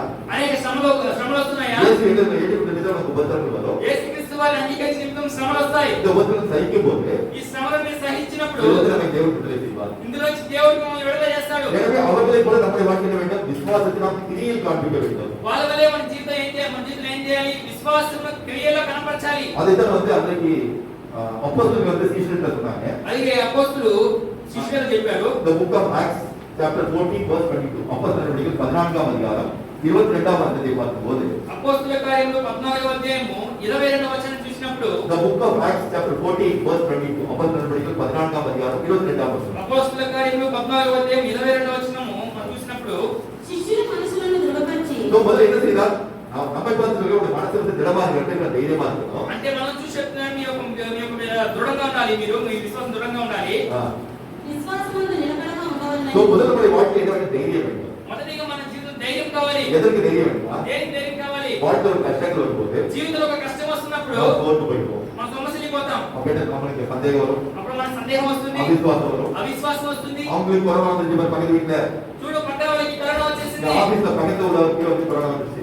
ఆఫీస్ లో పక్క ఉన్న సీట్ వాళ్ళకి కరోనా వచ్చేసింది. ஐயோ எனக்கு வந்துருமோ, అయ్యో నాకు వచ్చేస్తుందో. సో அப்படிதான் நமக்கு என்ன வருது, நமக்கு தைரியம் இல்லாமல் நம்பிக்கை இன்மை, விசுவாசம் இல்லாமல். అలాగైతే మనకి ఏమొస్తుంది, ధైర్యం లేకుండా అవిశ్వాసం వచ్చేస్తుంది. సో எனவே நம்ம என்ன செய்யணும், முதல்ல திடப்படுத்தலாம், நம்ம தைரியப்படுத்தலாம். మొదటిగా దృఢపరుస్తున్నారు, ధైర్యపరుస్తున్నారు. அடுத்த தினத்தில் விசுவாசத்தில் நிலைத்திருக்க இயேசுவை நாம் ஒருபோதும் விடாதபடிக்கு விசுவாசம் நிலைத்திருக்க మన வேண்டும். విశ్వాసం నిలకడగా ఉండాలి. అంటే యేసుక్రీస్తు వారిని ఎన్నడూ విడవకుండా విశ్వాసంలో నిలకడగా ఉండాలి.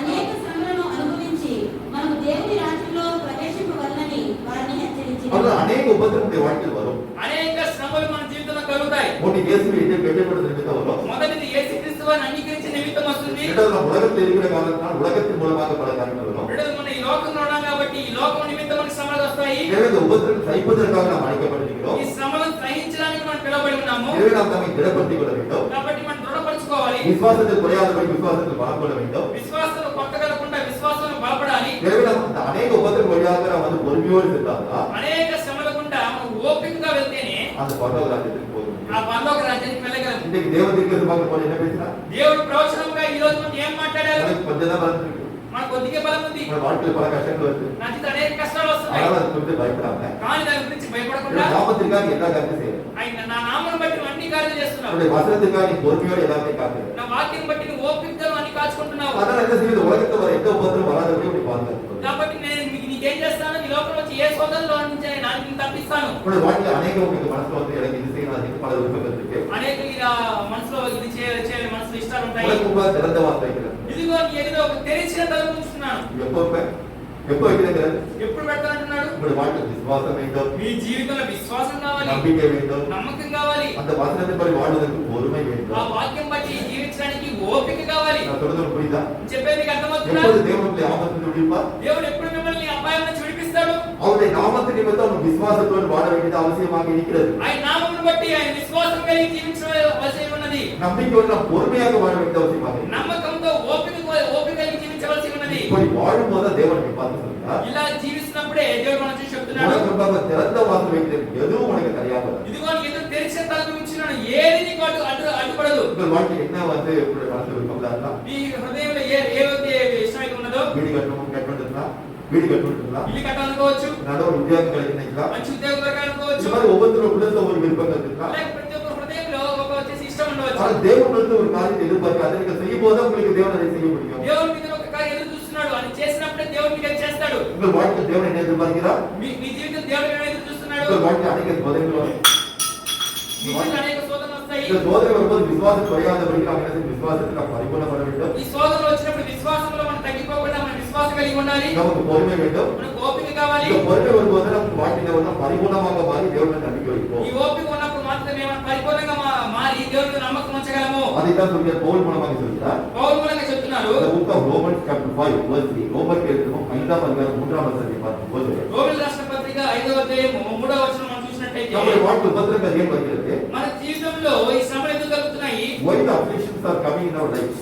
First of all, when we are having the afflictions, அந்த வாழ்க்கையில் உபத்திரங்கள் வரும்போது జీవితంలో శ్రమలు కలుగుతున్నప్పుడు நம்முடைய வாழ்க்கை என்ன நடக்கிறது? మన జీవితంలో ఏం జరుగుతుంది? விசுவாசம் சோதிக்கப்படுகிறது. విశ్వాసము పరీక్షింపబడుతుంది. The faith has been tested due to the affliction. விசுவாசம் சோதிக்கப்படுகிறது. విశ్వాసము పరీక్షింపబడుతుంది. விசுவாசம் சோதிக்கப்பட்ட பிறகு நமக்கு என்ன வருகிறது? విశ్వాసము పరీక్షింపబడిన తర్వాత ఏమొస్తుంది? நமக்கு பொறுமை வருகிறது. We are getting the patience, perseverance. நமக்கு பொறுமை வருகிறது. మనకి ఓర్పు వస్తుంది. இந்த பொறுமை வந்த பிறகு ఈ ఓర్పు వచ్చిన తర్వాత நம்முடைய வாழ்க்கையில் டிவைன் கேரக்டர், அதாவது நம்முடைய சுபாவங்கள் மாறுகிறது. మన స్వభావాలు మార్చబడుతున్నాయి. உடனே நம்ம கோபப்பட மாட்டோம். వెంటనే కోపడము, ஏன் நம்முடைய வாழ்க்கை மட்டும் நடக்குதுன்னு நினைக்க மாட்டோம். ఎందుకు నా జీవితంలో జరుగుతుంది అనుకోము. தேவன் நம்முடைய வாழ்க்கை சில காரியத்தை மாற்ற விரும்பினார் என்று புரிந்து கொள்வோம். దేవుడు మన జీవితంలో కొన్ని కార్యాలు మార్చడానికి ఇష్టపడుతున్నాడు. நம்முடைய అర్థం చేసుకుంటాము. சுபாவங்கள் மாற்றப்படுகிறது. స్వభావాలు మార్చబడుతున్నాయి. அப்போ நாம் பரிபூர்ணமாக மாறுகிறோம். becoming perfect people. நாம் பரிபூர்ணமாக மாறுகிறோம். మనం పరిపూర్ణంగా మార్చబడుతున్నాం. సో పరిపూర్ణంగా మారిన కారణం என்ன செய்யலாம்? தேவன் மேல் நம்பிக்கை வைக்கிறோம். మనం పరిపూర్ణంగా మార్చబడుతున్నాం కాబట్టి మనం దేవుని మీద నమ్మకం ఉంచుతున్నాం. இதை நான் மீண்டும் சொல்கிறேன். మళ్ళా చెప్తున్నాను. இந்த வசனத்தை படித்து விட்டு சொல்றேன். ఈ వాక్యం చదివితే చెప్తాను. சரி. చూడండి.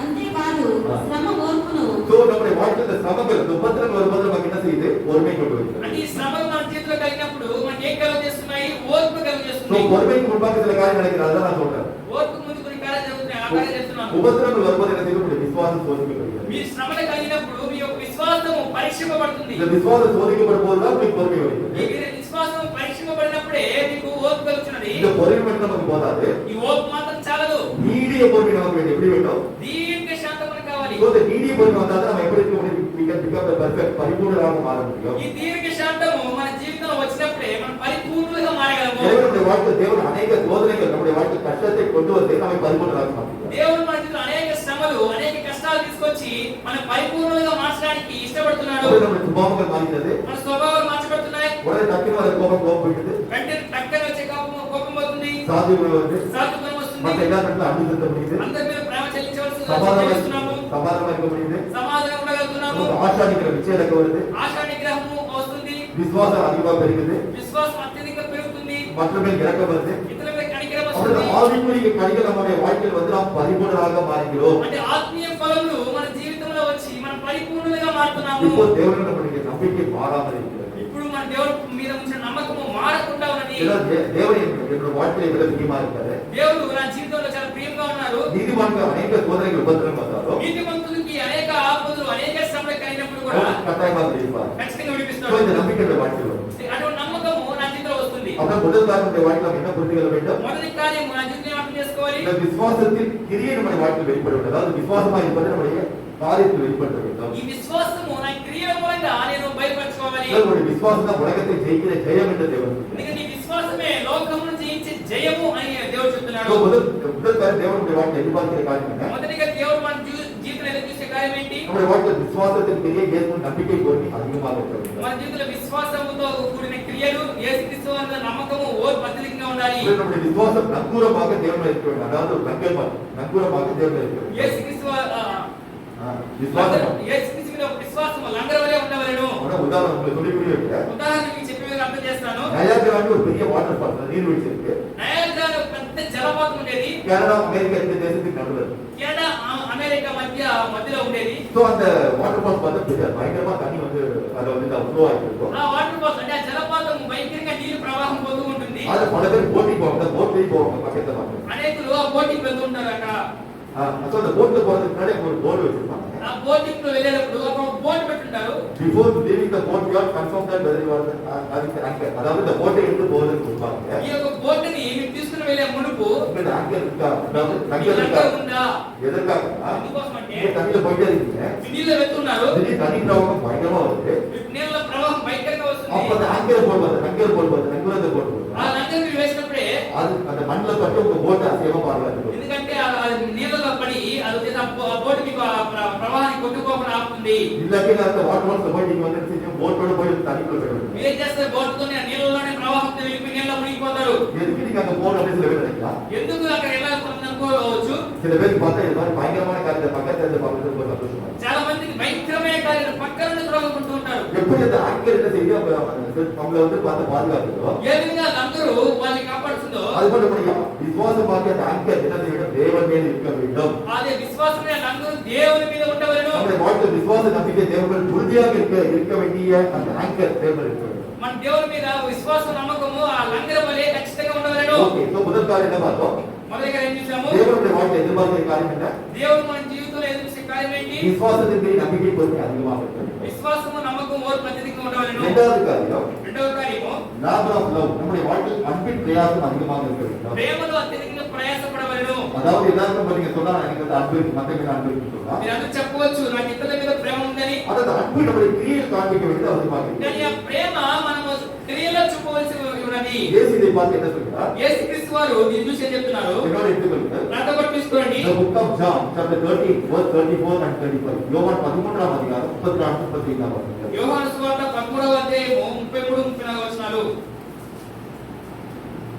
పిల్లలారా, ఇంకా కొంతకాలం మీరు కూడా 34 34 30 మీరు ఒకరినొకరు ప్రేమించవలనని మీకు క్రొత్త ఆజ్ఞ இப்ப ఇస్తున్నాను. பேசிட்டு சொல்றாரு, நீங்க ஒருவருக்கொரு அன்பா இருக்க வேண்டும் என்ற புதிய கட்டளை உங்களுக்கு தருகிறேன். అని యేసుక్రీస్తు వారు ఏం చెప్తున్నారు? మీరు ఒకరినొకరిని ప్రేమించుకోవాలని కొత్త ఆజ్ఞ మీకు ఇస్తున్నాను. నేను మిమ్మల్ని ప్రేమించినట్టే మీరును ఒకరినొకరు ప్రేమించవలెను. நான் எப்படி பேசுறது அன்பா இருக்கணும், அதுக்கு நீங்கள் ஒருவரோடு அன்பாக இருக்க నేను வேண்டும். ఏ ప్రకారం మీ మీద ప్రేమ చూపిస్తానో ఆ ప్రకారం మీరు ఒకరినొకరు ప్రేమించుకోవాలను. 35వ వచనం படிப்போம். ఇప్పుడు 35వ వచనం చదువుదాం. మీరు ఒకరి ఎదుట ఒకడు ప్రేమ గలవారైన ఎడల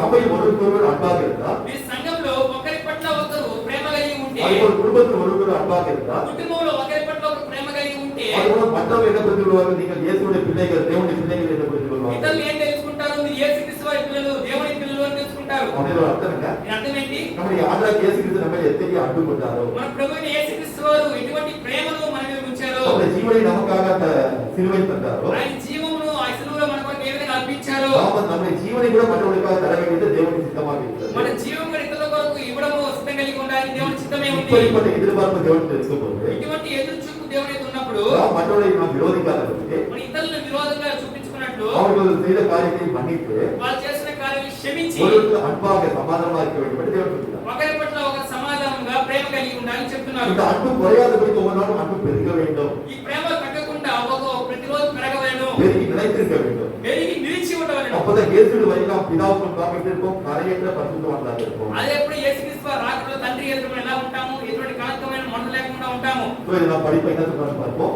చదువుదాం, ఏం చెప్తున్నారు చూద్దాం. The book of 1 Thessalonians chapter 3. The book of 1 Thessalonians chapter 3. Verse 12 and 13. Last two verses. 1 Thessalonians 3ஆம் அதிகாரம் 12 13ஆம் வசனங்களை பார்ப்போம். తెస్సలోనికీయులకు రాసిన మొదటి పత్రికలో 3వ అధ్యాయంలో 12 13 వచనం చదువుదాం. మరియు మన ప్రభు అయిన యేసు తన పరిశుద్ధులందరితో వచ్చినప్పుడు మన తండ్రి అయిన దేవుని ఎదుట మీ హృదయములను పరిశుద్ధ విషయమై అనింద్యమైనదిగా ఆయన స్థిరపరచుటకై. ஓகே, தெரிஞ்ச வந்து கீழே அதை பார்த்து நம்ம படிக்கணும். நம்ம தலையில படிச்சதா நமக்கு பிடிக்கும். తల కింద వచ్చి వదిన మీకు అర్థమవుతుంది. அப்படிதான் தெரிஞ்ச சொல்லப்பட்ட இந்த வசனத்தை படிக்கிறது முன்னாடி 13ஆம் வசனத்தை படிக்கணும், அப்புறம் 12ஆம் வசனத்தை. తెలుగులో చెప్పబడిన ప్రకారం అయితే మొదటి 13వ వచనం చదవండి, తర్వాత 12వ వచనం చదవండి. இதுல வந்து பவுல் என்ன சொல்கிறார்? పౌలు వారు ఏం చెప్తున్నారు? நான்கு அன்பாக இருப்பது போல మేము మీ ఎడల ఎలాగ ప్రేమలో అభివృద్ధి పొంది நீங்களும் వర్తిస్తున్నామో, ஒருவரோடு அன்பாக இருக்கிறது மட்டும் இல்லாம అలాగే మీరు ఒకరి ఎడల ఒకరు ఆ ప్రేమ చూపించేవారు మాత్రమే இந்த కాకుండా அன்பு மனத்தில் பெருக வேண்டும், ఈ యొక్క ప్రేమ మీలో అత్యధికంగా వర్తిల్లవలెను. இந்த அன்பு நிலைத்து ஓங்க வேண்டும். ఈ యొక్క ప్రేమ మీద నిలిచి ఉండవలెను. ஏனென்றால் நீங்கள் தேவனுக்கு முன்பாக நிற்கும்போது ఏమనగా మీరు దేవుని ఎదుట నిలిచినప్పుడు நீங்கள் பரிசுத்தவான்களாக பெருகிட்ட பரிசுத்தவான்களாக இருக்கும்படியாக మీరు పరిశుద్ధ విషయంలో అనింద్యులుగా ఉండలాగున, స్థిరులుగా ఉండలాగున உங்களுக்குள் அன்பின் பிரயாசம் இருக்க வேண்டும். మీకు ప్రేమలో ప్రయాసత ఉండవలెను. அது புரியுதா உங்களுக்கு?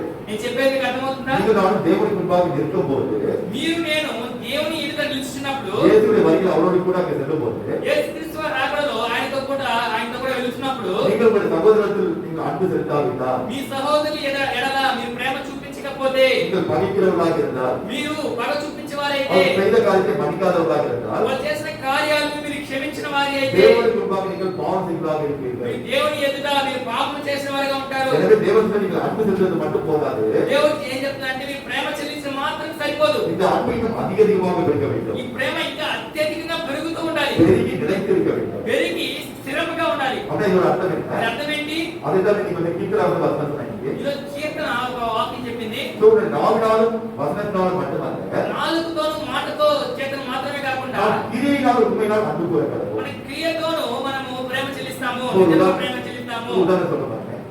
உதாரணத்துக்கு சொல்றோம். ఉదాహరణ చెప్తున్నా చూడండి. இப்போ ஒரு சகோதரி ஹாஸ்பிட்டல் அட்மிட் ஆயிட்டாங்க. ఒక సహోదరుడు అని ఎవరో ఒక హాస్పిటల్ అడ్మిట్ అయి ఉన్నారు. எவ்வளவு பேர் நேருக்கு போய் அவங்க ஏதாவது ஹெல்ப் வேணுமான்னு பார்ப்போம். ఎంతమంది మన నేరుగా వెళ్ళి మీకు ఏదైనా సహాయం కావాలని అడుగుతున్నాం. நீங்க பணம் தராட்டாலும் మీ డబ్బు ఇవ్వకపోయినా சரீர மூலமாக ஏதாச்சும் உங்களுக்கு உதவி செய்யலாம். శరీరం మూలంగా వాళ్ళకి ఏదైనా సహాయం చేయవచ్చు. நான் சொல்ல புரியுதா உங்களுக்கு? చెప్పేది మీకు అర్థమవుతుందా? ஒரு அன்பின் அதாவது அன்பின் பிரயாசம் இருக்கிறது அவங்களுக்கு. మీరు ఒక ప్రేమలో ప్రయాసం ఉన్నదా?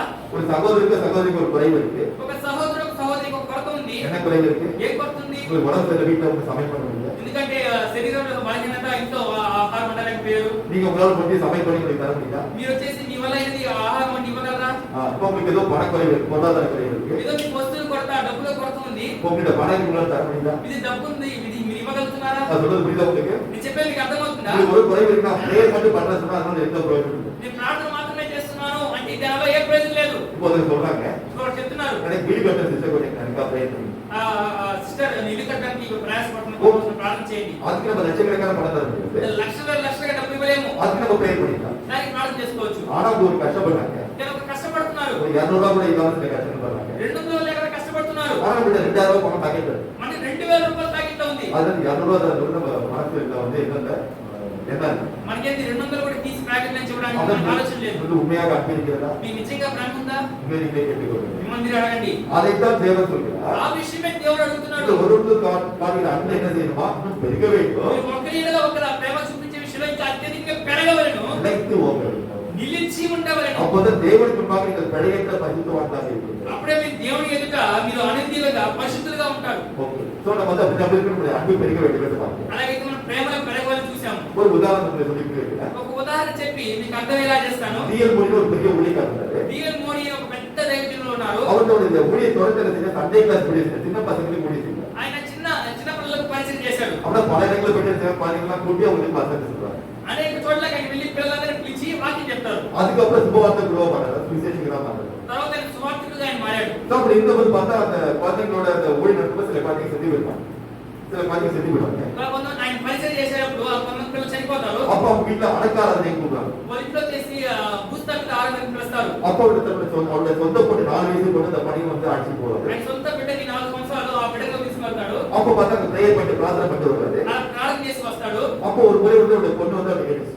ఒకసారి తన కుమార్తె ఆయన వద్ద అడిగింది, அப்பா இது பண்ணி வந்து பிரேயர் பண்ணீங்க. ఈ విధంగా నాన్నగారు మీరు ఈ విధంగా ప్రార్థన చేస్తున్నారే, பிரேயர் பண்ணி வெளில வந்து இந்த ஆர்டர் சீரிஸ் சாதாரணமா இருக்கு. உனக்கு கஷ்டமா இல்லையா? ఇప్పుడు చేసి ప్రార్థన చేసి బయటకు వచ్చిన తర్వాత మీకు ఏం కష్టం లేదా, మీకు చాలా సంతోషం ఉంటున్నారే. அப்பதான் அவர் யோசிக்காரு. అప్పుడు ఆయన ఆలోచించడానికి ప్రారంభించాడు. அப்ப அந்த பொண்ணு கிடைச்ச அப்பாட்ட ఆ అమ్మాయి వచ్చి ఆయన తండ్రి దగ్గర అడిగింది, நீங்க அந்த வீட்டுக்கு போனீங்க, அந்த வீட்டுல ஒரு பொண்ணு செத்து போயிட்டு அந்த பொண்ணுக்காக நீ பிரேயர் பண்ண போறீங்க. ఇప్పుడు ఒక ఇంటికి వెళ్ళావే, అక్కడ ఒక అమ్మాయి చనిపోయింది అనేసి ఆ అమ్మాయి కోసం ప్రార్థన చేయడానికి వెళ్ళావే, அந்த பொண்ணு எடுத்து நான் செத்து போயிருந்தா ఆ అమ్మాయి చోట నేను చనిపోయి ఉంటే மனசு எவ்வளவு கஷ்டப்பட்டிருக்கும். నీ మనసు ఎలా కష్టపడి அப்படி ఉంటుంది? கஷ்டத்தோட பிரேயர் பண்ணியா? నువ్వు కష్టంతో ప్రార్థన చేసావా?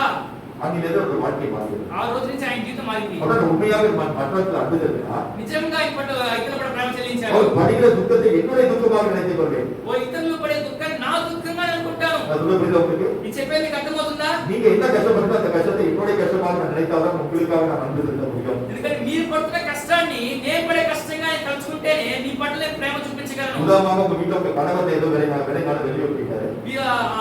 ఉదాహరణకి మీ భర్త ఏదో బయటకు వెళ్ళిపోయాడు. அப்புறம் கணவருக்கு போது என்னென்னலாம் வந்து அங்க வீட்டுல வேலை இருக்கும், கணவன் தரப்பு என்ன கஷ்டம் இருக்குன்னு நமக்கு தெரியும். ఎందుకంటే భర్త ఉన్నప్పుడు ఆయనకి ఏ పనులు జరుగుతాయి, భర్త లేనప్పుడు ఆయనకి ఎలాంటి కష్టాలు ఉంటాయి మనకు తెలుసు. அப்போது உண்மையாக நீங்க வந்து அவங்களுக்கு உதவி செய்றீங்களா? నిజంగా ఒక కోసం మీరు సహాయం చేస్తున్నారా? அது சொல்ல புரியுதா உங்களுக்கு? ఇది చెప్పేది మీకు అర్థమవుతుందా? இதுதான் அன்பின் பிரயாசம். ఇదే ప్రేమలో ప్రయాసం. இந்த அன்பின் பிரயாசம் உங்க வாழ்க்கையில் இருக்கிறதா? ఈ ప్రేమలో ప్రయాసం మీద ఉన్నదా? அந்த டிஎல் மோடி அன்பில் வந்து மனம் திருப்பினார். ఆ డిఎల్ మోడీ ఆయన ఆ రోజు మారు మనసు పొందాడు. அப்புறம் ஒருத்தருடைய துக்கத்தை பார்க்கும்போது என்னுடைய துக்கமாக நினைத்தாதான் நான் என்ன செய்வேன், என் அன்பை நான் வெளிக்காட்ட முடியும். ఒకరి దుఃఖాన్ని చూసినప్పుడు ఇది నా దుఃఖము అని అనుకున్నప్పుడే నేను వాళ్ళకి ప్రేమ చూపించగలను. அது இப்போ நீங்கள் ஒருவருடைய குறையை பார்ப்பது என்னுடைய குறையை நினைத்தாதான் அவர்களுக்கு நீங்கள் உதவி செய்ய முடியும். మీరు ఒక కొరతని చూసినప్పుడు ఈ కొరత నా కొరత అని అనుకున్నప్పుడే వాళ్ళకి సహాయం చేయగలరు. ஒருத்தருக்கு சாப்பிடுறது கூட உங்களுக்கு பணம் இல்லை, ఒకరికి ఆహారం తినడానికి డబ్బు లేదు, ஆனா உங்க வீட்டுல நீங்க சந்தோஷமா இருக்கீங்க. కానీ ఇంత సంతోషంగా ఉన్నారు. ஆனா 2 நாள் சாப்பிடாம இருந்தா அவங்க எவ்வளவு கஷ்டப்படுறாங்க நீங்க நினைச்சாதான் உங்களுக்கு உதவி செய்ய முடியும். మీరు 2 రోజులు మీరు ఆహారం తినకపోతే ఎంత కష్టపడతారో వాళ్ళు తెలుసుకుంటే మీరు వాళ్ళకి సహాయం చేయగలరు. உலகத்துக்கு அன்பின் பிரயாசம் உங்களுடைய வாழ்க்கை வேண்டும் சொல்றாரு. అటువంటి ప్రేమలో ప్రయాసత మన జీవితంలో కావాలని చెప్తున్నారు. సో రెండోది காரியம் பார்த்தா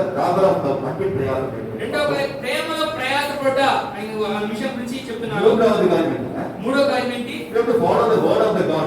நம்ம we have to lead the life of example. அதாவது தேவனுடைய வசனத்தை நாம் கைக்கொள்வது. మన దేవుని వాక్యాన్ని గైకొని நாம் ஒரு முன்மாதிரியான வாழ்க்கை வாழ வேண்டும். మనం ఒక మాదిరైన జీవితము, ఒక ఆదర్శమైన జీవితం జీవించాలి. அப்ப என்ன அர்த்தம்? అంటే అర్థం ఏంటి? நாம் இயேசுவை ஏற்றுக்கொள்வதற்கு முன்பாக இந்த உலகத்தில் இருந்தோம். మనం యేసుక్రీస్తు వారిని అంగీకరించే మునుపు మన ఈ లోకంలో ఉన్నాము. மற்றவர்கள் எப்படி வாழ்ந்தாங்களோ அப்படி வாழ்ந்தோம். ఇతరులు ఎలా జీవించాలో అలాగే జీవించాము. ஆனால் உங்களை தேவன் என்ன சொல்றார்? நான் தேவனுக்கு நீங்கள் சாட்சிகள் என்று சொல்கிறார். కానీ దేవుడు ఏం చెప్తున్నాడు? నేనే దేవుడు, మీరు నా సాక్షులు అంటున్నారు. அப்பதான் நம்முடைய வாழ்க்கை சாட்சியான வாழ்க்கையாக இருக்கிறதா? అలాగైతే మన ఒక జీవితం సాక్ష్యమైన జీవితంగా ఉన్నదా? சாட்சியான வாழ்க்கை வாழ்ந்தது உங்களை பார்த்து அநேகர் தேவனை ஏற்றுக்கொள்ள முடியும். మీ సాక్ష్యమైన మీ జీవితం చూసి దేవుడు అనేకులు దేవుడు మిమ్మల్ని బట్టి అంగీకరించగలరు. அந்த தெசலோனிக்கே சபையை பார்த்து என்ன நினைச்சாங்க? ఆ దినము తెస్సలోనిక సంఘం గురించి ఏమనుకున్నారు? அவங்க மற்ற இடத்துல உள்ள ஜனங்களுக்கு ஒரு முன்மாதிரியான வாழ்க்கை வாழ்ந்தார். ఇతరుల ప్రాంతంలో ఉన్న ప్రజలకు ఒక మాదిరైన, ఒక ఆదర్శమైన జీవితం జీవించారు. సో நம்முடைய வாழ்க்கையில் தேவனுடைய வசனத்தை நாம் கைக்கொண்டால்தான் நம்முடைய வாழ்க்கை மாறும். అలాగే మన జీవితంలో కూడా దేవుని వాక్యం గైకుంటేనే మన జీవితం మారుతుంది. సో பிறகு என்ன செய்யணும்? நாம் வந்து ஒரு சாட்சியான வாழ்க்கை வாழும்போது நம்மை பார்த்து அநேகர் இயேசுவை ஏற்றுக்கொள்வார்கள். తర్వాత మన జీవితం ఒక సాక్షిగా జీవించినప్పుడు మన జీవితం చూసి అనేకులు యేసుక్రీస్తు వారిని అంగీకరిస్తారు. இந்த உலகத்துல 2 பைபிள் இருக்கு தெரியுமா உங்களுக்கு? எவ்வளவு பேருக்கு தெரியும் 2 பைபிள் இருக்கு? ఈ లోకంలో 2 బైబిల్ ఉన్నాయి. ఎంతమంది తెలుసు? இந்த பைபிள் ஒரே ஒரு பைபிள் தான். ఈ బైబిల్ ఒకే ఒక బైబిలే, ஆனா இன்னொரு பைபிள் இருக்கு. కానీ ఇంకొక బైబిల్ ఉంది. அந்த பைபிள் யாருன்னா ఆ బైబిల్ ఎవరంటే நீங்கள் நான் தான் பைபிள். మీరు నేనే ఇంకో బైబిల్. அவிசுவாசி யாருக்கு வந்து தேவனை குறித்து தெரியுதோ అవిశ్వాసి ఎవరైతే దేవుని గురించి తెలియలేదో அவங்க பைபிள் படிக்க மாட்டாங்க. బైబిల్ చదవరు. உங்களை என்னை பார்த்து தான் இயேசு ஏற்றுக்கொள்வார். మిమ్మల్ని చూసే యేసుక్రీస్తు అని అంగీకరిస్తారు. వారు యేసు ఎదురు చర్చికి పోறாங்க. చూడండి వాడు యేసుక్రీస్తు అని అంగీకరించి వాడు మందిరానికి వెళ్తున్నాడు. வீட்ல ஒரு சண்டை. ఇంట్లో అంత గొడవలు. சத்த காதை வந்து காதால கேட்க முடியும். శబ్దం వచ్చేసి ఇంట్లో వినలేకపోతున్నాను. வீட்ல பார்த்து சீரியோ போட்டு பாட்டு கேட்டுருக்கு. ఇంట్లో சீரியோ போட்டு பாட்டு சினிமா பாட்டு. సీరియల్ అనేక సినిమా పాటలు సీరియల్ వేసి అనేక సినిమా పాటలు అంటున్నాడు. అప్పుడు అవిశ్వాసులు పిల్లల గురించి ఏం చెప్తున్నాங்க? తవరాగా చేస్తాங்க. అవిశ్వాసులు మీ గురించి ఏం చెప్తున్నారు? తప్పుగా మాట్లాడుతున్నారు. అలా நாம் எப்படி இருக்க வேண்டும்? కానీ మనం ఎలా ఉండాలి? என்னோட எடுத்துக்கொள்ளுங்கள். నాతో పాటు తీసుకోండి. The book of 1 Thessalonians chapter 1 verse 6. 1 Thessalonians 1వ అధ్యాయం 6వ వచనం. తెస్సలోనికీయులకు రాసిన మొదటి పత్రిక మొదటి అధ్యాయం 6వ వచనం. పరిశుద్ధాత్మ వలన కలుగు ఆనందంలో గొప్ప ఉపద్రవమందు మీరు వాక్యమును అంగీకరించి మమ్మల్ని ప్రభువును పోలి నడుచుకుని వాడైతిరి. సో దేవుని వసతి நம்முடைய வாழ்க்கையில் பல உபத்திரவங்கள் இருக்கிறது. వాళ్ళ జీవితంలో అనేక శ్రమలు ఉన్నాయి. ఆ కష్టங்கள் మధ్య దేవుని ఏற்றுకొని సంతోషமாக జీవితాన్ని அவருடைய பாதுகாத்தார். ఆ కష్టాల మధ్యలో కూడా దేవుడు వాక్యాన్ని అంగీకరించి వాళ్ళు సంతోషంగా జీవించాడు. అది மட்டும் మళ్ళీ అర్థం சொல்லப்பட்டிருக்கு. అది మాత్రం కాదు, తర్వాత వచనం చెప్పబడి ఉంది. మాసిడోనియా అగాయ నాటిలో ఉన్న విశ్వాసిகளுக்கு மாதிரியாக வாழ்ந்தார். தேவன் நிறைய லைஃப் టెస్టిమనీ టు అదర్స్. అద మற்றவர்களுக்கு ஒரு மாதிரியான வாழ்க்கை. మాసిడోనియా అగాయలో ఉన్న విశ్వాసులందరికీ ఒక మాదిరికరమైన జీవితం జీవించారు. అని ఇతరులకు ఒక సాక్షికరమైన జీవితం జీవించారు. அதற்கு நீங்கள் என்ன செய்ய வேண்டியிருக்கிறது? దానికి మీరు ఏం చేయవలసి ఉన్నది? దేవుని వాక్యాన్ని ధ్యానించి ఆ ప్రకారం జీవించవలసి ఉన్నది. 1 Thessalonians 2వ అధ్యాయం 13వ వచనం பார்ப்போம். The book of 1 Thessalonians chapter 2 verse 13. తెస్సలోనికీయులకు రాసిన మొదటి పత్రిక 2వ అధ్యాయం 13వ వచనం చూసినట్లయితే ఆ హేతువు చేతను మీరు దేవుని గురించిన వర్తమాన వాక్యము మా వలన అంగీకరించినప్పుడు మనుషుల వాక్యమని ఎంచక అది నిజంగా ఉన్నట్టు దేవుని వాక్యమని దానిని అంగీకరించింది కనుక మేము మానక దేవునికి కృతజ్ఞతాస్తుతులు చెల్లిస్తున్నాము. ఆ వాక్యమే విశ్వాసులైన మీలో కార్యసిద్ధి కలుగు చేయుచున్నది. పౌలు என்ன சொல்றாங்க? చూడండి పౌలు గారు చెప్తున్నారని நாங்களுடைய தேவனுடைய வசனத்தை போதித்தோம். మేము దేవుని వాక్యాన్ని బోధించాము. இந்த வசனத்தை நாங்க சொன்ன வசனமா நீங்க ஏத்துக்காம ఈ వాక్యమును మేము చెప్పిన మాటలుగా వాక్యములుగా మీరు అంగీకరించుకుంటారు. దేవుడు பேசுறாரு, தேவ வசனமாக ஏற்றுக்கொண்டீர்கள். దేవుడు ఏమంతా మాట్లాడుతున్నాడని దేవుడు వాక్యముగా మీరు అంగీకరించారు. దేవునికి విశ్వాసిస్తే అది வாழ்க்கை கைకొண்ட கர்த்தருடைய வாழ்க்கை பலன் இருக்கிறது. ఎందుకంటే మీరు విశ్వసించి మీ జీవితాన్ని అంగీకరించారు కాబట్టి మీ జీవితంలో ఒక ఫలం ఉన్నది. எனவே நம்முடைய வாழ்க்கை தேவ வசனத்தை அப்படியே ஏற்றுக்கொண்டால் நம்முடைய வாழ்க்கை மாறும். అలాగే దేవుని వాక్యం ఉన్నట్టుగా మన జీవితం అంగీకరిస్తేనే మన జీవితం మారుతుంది. மூன்றாவது என்ன பார்க்கிறோம்? మూడోగా ఏం చూస్తున్నాం? அவருடைய வாழ்க்கை எப்படி இருந்தது? வேத வசனத்தை கைக்கொண்டு ஒரு முன்மாதிரியான வாழ்க்கை வாழ்ந்தார். మన జీవితాలు ఎలా ఉన్నాయి? దేవుని వాక్యాన్ని అంగీకరించి ఒక ఆదర్శమైన ఒక మాదిరికరమైన జీవితంగా ఉంది. బిల్లీ గ్రహాంలో ఒక పెద్ద ஊழியர் 10வது అమెరికాకు போனாரு. బిల్లీ గ్రహాం అనేసి ఒక గొప్ప దైవజనులు ఈ మధ్యనే చనిపోయారు. அவருடைய வாழ்க்கையை பார்த்து அநேகர் தன் வாழ்க்கையை பார்த்து இயேசு ஏற்றுக்கொண்டார். వాళ్ళ జీవితాలు ఆయన జీవితాన్ని చూసి అనేకులు ఆయన యేసుక్రీస్తుని అంగీకరించారు. அவருடைய வாழ்க்கையில முக்கியமான குறிக்கோள் என்ன? முக்கியமான காரணம் செய்யணும் அப்படின்னு வந்து தீர்மானித்தார். ఆయన జీవితంలో ముఖ్యంగా కొన్ని విషయాలు ఈ విధంగా చేయాలి అని లక్ష్యంగా పెట్టుకుని ఉన్నాడు. தன்னோட மனைவியோட தவிர எந்த பெண்ணோடு தனியாக இருக்கக்கூடாது, தனியாக போகக்கூடாது, தனியாக பேசக்கூடாது. ఆయన భార్య తప్పించి ఆయన ఇంకా ఎవరితో ఏ స్త్రీతో కానీ మాట్లాడకూడదు, వెళ్ళకూడదు, ఏ తప్పు కార్యాలు చేయకూడదు అనుకున్నాడు. அப்புறம் என்ன இருக்கும்? மனைவியை தவிர யாரோட பேசக்கூடாது, தனியாக போகக்கூடாது, சாப்பிடக்கூடாது. అది తన భార్య తప్పించి ఏ స్త్రీతో వెళ్ళకూడదు, మాట్లాడకూడదు, తినకూడదు అనుకున్నాడు. அப்புறம் தன்னுடைய பரிசுத்தத்தை வந்து காத்துக்கொள்ள வேண்டும், மற்றவர்களுக்கு முன்பாக ஒரு முன்மாதிரியாக வாழ நினைச்சார். అంటే పరిశుద్ధతను కాపాడుకోవాలనుకున్నాడు, ఇతరులకి ఒక ఆదర్శంగా ఒక సాక్షిగా జీవించాలనుకున్నాడు. அது மட்டும் இல்ல, பண விஷயத்துல ఆయన உண்மையா இருக்கணும். అన్ని విషయాలు డబ్బు విషయాలు అన్ని విషయాలు నిజంగా ఉండాలి. அது போல ஒரு இடத்துல கூட சரியான டைம்க்கு போகணும், டைம் பங்க்சுவாலிட்டி, சரியான நேரத்துக்கு போகணும். ఒక స్థలాన్ని పిలుస్తున్నారంటే సరైన సమయానికి నేను వెళ్ళాలి. இப்படி இருந்த காரணத்தால ఇలా ఉన్న కారణం చేత அவரை பார்த்து அநேகர் உலகமெங்கிலும் அவரை நேசிக்கிறார். ఇది చూసి అనేక లోకమంతా అనేక చోట్ల ఆయన దేవుని అంగీకరించారు. அவருடைய பொண்ணுட்ட வந்து ஒரு ఇంటర్వ్యూ எடுத்தாங்க టీవీல. ఆయన ఒక అమ్మాయి దగ్గర అంటే వాళ్ళ కుమార్తె దగ్గర ఇంటర్వ్యూ తీశారు ఒక రోజు.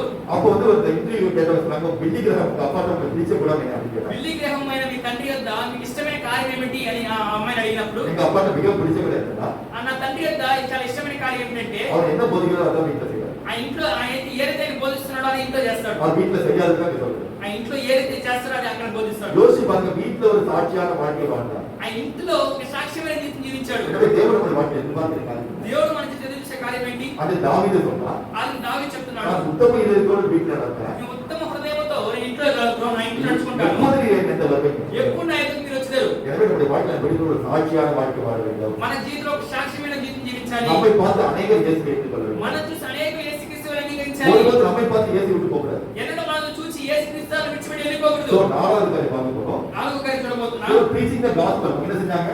அவங்க வந்து சுவிசேஷத்தை மற்றவர்களுக்கு அறிவித்தாங்க. వాళ్ళు సువార్తను ఇతరులకి వాళ్ళు తెలియజేశారు. உங்களுக்கு எனக்கு வந்து இயேசுவுடைய வார்த்தை அறிவிக்க வேண்டியது அவசியமாக இருக்கிறது. మీకును నాకును యేసుక్రీస్తు వారి మాటలు తెలియజేయవలసింది అవశ్యమే ఉన్నది. அதாவது நம்ம சர்ச்சில் இந்த ட்ராக்ஸ் போட்டுக்கோம். అందుకే మనం ఏం చేసాము, చర్చిలో ట్రాక్స్ వేస్తున్నాం. நீங்க உங்களுக்கு பேச தெரியாத சுவிசேஷம் சொல்ல தெரியாதாலும் మీరు సువార్త మీరు చెప్పదలిగిపోతే, நீங்க ஒரு ஹவுஸ் ஒய்ஃப் வரும்போது வீட்டுல பக்கத்துல காய்கறி வந்து நீங்க வாங்கினா மத்தவங்க మీరు ఒక హౌస్ వైఫ్ గా ఉన్నప్పుడు, మీరు గృహిణిగా ఉన్నప్పుడు, అని మీ ఇంటి చుట్టుపక్కల ఏమైనా కూరగాయల వ్యాపారాలు ఎవరైనా వస్తూ ఉన్నప్పుడు பால் வாங்கலாம், పాలవారు అయినొచ్చు, இல்ல பக்கத்துல கடைக்கு போலாம். పక్కన అంగడి వారు అయినొచ్చు. அவங்களுக்கு உங்களுடைய லைஃப் சாப்பிட்டு வாழ்க்கை சாப்பிட்டு சொல்லி நீங்க டாக்ஸ் தரலாம். మీరు మీ యొక్క జీవితాలను సాక్ష్యం తెలియజేసి మీ కరపత్రిక ఇవ్వచ్చు. அதுபோல நம்முடைய சபையில தேவன் செய்த காரியத்தை சாட்சி புத்தகம் போட்டுப்போம். మన సంఘంలో దేవుడు చేసిన అద్భుత కార్యాలు సాక్ష్య పుస్తకాలుగా వేస్తున్నాం. அதை நீங்கள் வந்து குடிக்கலாம், மற்றவங்களுக்கு ஜெபத்தோடு குடிக்கலாம். అది మీ ఇతరులకు మీ ప్రార్థనతో మీరు వారికి ఇవ్వచ్చును. ஸோ நம்முடைய வாழ்க்கை நம்ம மூலமாக தேவன் அநேகரை ரட்சிப்பார். మన మూలంగా కూడా దేవుడు అనేకుల్ని దేవుడు రక్షించడానికి ஸோ సిద్ధంగా நம்முடைய ఉన్నాడు. தேவன் எதிர்பார்க்கிற காரியம் என்ன? దేవుడు ఎదురు చూసిన కార్యం ఏంటి? என்னோட எடுத்துக்கொள்ளுங்க. నాతో పాటు The తీసుకోండి. book of Psalm chapter 9 verse 11 and 12. సంగీతం 9 11 12. కీర్తన 9వ కీర్తన 11 12 వచనాలు. The book of Psalm chapter 9 verse 11 and 12. 11 12 వచనాలు. సియోను వాసి అయిన యెహోవాను కీర్తించుడి, ఆయన క్రియలను ప్రజలలో ప్రచురము చేయుడి. So சீயோனில் வாசமாயிருக்கிற தேவன் நாம் என்ன செய்ய வேண்டும்? அவருடைய நாமத்தை மகிமைப்படுத்த வேண்டும். సీయోను వాసిన దేవుడు ఏం చేయాలి? ఆయన నామాన్ని మహిమపరచాలి. அவர் செய்த நம்முடைய வாழ்க்கை செய்த செயல்களை மற்றவர்களுக்கு நாம் என்ன செய்ய வேண்டும்? சுவிசேஷமாக அறிவிக்க வேண்டும். ఆయన మన జీవితంలో చేసే క్రియలు ఏం చేయాలి? ఇతరులకు సువార్తగా ప్రకటించాలి. இயேசு மற்றவர்களுக்கு முன்பாக வந்து சொல்ல மாட்டார், அதான் மெய்யான தேவன் சொல்ல மாட்டார். యేసుక్రీస్తు వారు వచ్చే ముందు అందుకు చెప్పు, నేనే గొప్ప దేవుడిని చెప్పడు. எப்படி இயேசு அன்றைக்கு இந்த உலகத்தில் மனுஷகுமாரனாக இருந்து எல்லாருக்கும் சுவிசேஷத்தை அறிவித்தாரோ, ఏ విధంగా యేసుక్రీస్తు వారు మనిషి కుమారుడుగా ఉండి అందరికీ సువార్తను ప్రకటించాడో, அவரை ஒரு ரட்சகராக தேவன் தெரிந்து கொண்டாரோ, ఆయన ఒక రక్షకుడుగా దేవుడు ఏర్పరచుకున్నాడు. அதுபோல நீங்களும் நானும் நாம் எல்லோரும் ரட்சகராக இருக்கிறோம். మీరు నేను అందరం కూడా దేవుని యొక్క రక్షకులుగా ఉన్నాము. இந்த ஜனங்களை சாத்தானுடைய சிறையிலிருந்து ரட்சிப்பதற்காக தேவன் நம்மை தெரிந்து கொண்டார். ఈ ప్రజల సాతాను గుప్పెట్లని రక్షించడానికి దేవుడు మనం ఏర్పరచుకుని ఉన్నాడు. அவர் நீங்கள் நானும் தேவனுடைய அதிசயமான காரியத்தை மற்றவர்களுக்கு சொல்ல வேண்டியது அவசியமாக இருக்கிறது. దేవుడు చేసిన ఆశ్చర్యపూత కార్యాలు ఇతరులకు తెలియజేయవలసిన అవసరమే ఉన్నది. எல்லாரும் அடுத்த வருஷம் சொல்ல வேண்டியது மாட்டார் சொல்லுங்க. ఏమనగా తర్వాత వచనంలో 12వ వచనంలో చెప్పబడి ఉంది, ఆయన రక్త ప్రవాహమును గూర్చి విచారణ చేయనప్పుడు బాధపరచబడు వారిని జ్ఞాపకము చేసుకొనును. போது என்ன செய்வாரா? ఆయన ఏం చేస్తారంట? நீங்களும் இயேசுவுடைய நியாயத்திற்கு முன்பாக நான் நிற்க வேண்டும், நியாயத்திற்கு நான் நிற்க வேண்டும். మీరు నేను యేసుక్రీస్తు వారి యొక్క న్యాయ తీర్పు దినమున నిలబడవలెను. அப்போது நாம் செய்த பாவங்களை அவர் பார்க்கும்போது, ఆయన మనం చేసిన పాపాలను ఆయన చూసినప్పుడు, நாம் செய்த சுவிசேஷ காரியத்தை நினைக்கின்ற செய்ய நம்ம மேல் இரக்கம் பாராட்டுகிறார். మనం చూపిన సువార్త కార్యాలను బట్టి మనల్ని కనికరించి చూపిస్తున్నాడు. எதற்காக செய்யணும்? சுவிசேஷம் எதற்காக இருக்கணும்? ఎందుకోసం సువార్తను ప్రకటించాలి? நியாயத்திற்கு நாளில் நாம் தைரியமாக தேவனுக்கு முன்பாக நிற்கத்தக்கதாக ஆத்மாவை நாம் ஆதாயம் செய்து கொள்ள வேண்டும். మన న్యాయ తీర్పు దినమున ఆ దేవుని ఎదుట నిర్భయంగా నిలబడడానికి మన ఆత్మను లాభదాయకం చేసుకోవాలి. அதான் நீங்க சொல்றீங்க எனக்கு ஒன்றும் தெரியாது சொன்னா, కానీ మీరు నాకు ఏమీ తెలియదు అంటే, சாலமோனை பார்த்து சொல்கிறார். సాలొమోను మనం చూసి చెప్తున్నాడు. என்னோட எடுத்துக்கிற புக் ஆஃப் ப்ராவர்ப்ஸ் சாப்டர் 24 நீதிமொழிகள் 24ஆம் அதிகாரம் సామెతల గ్రంథం 24వ అధ్యాయము 11 and 12.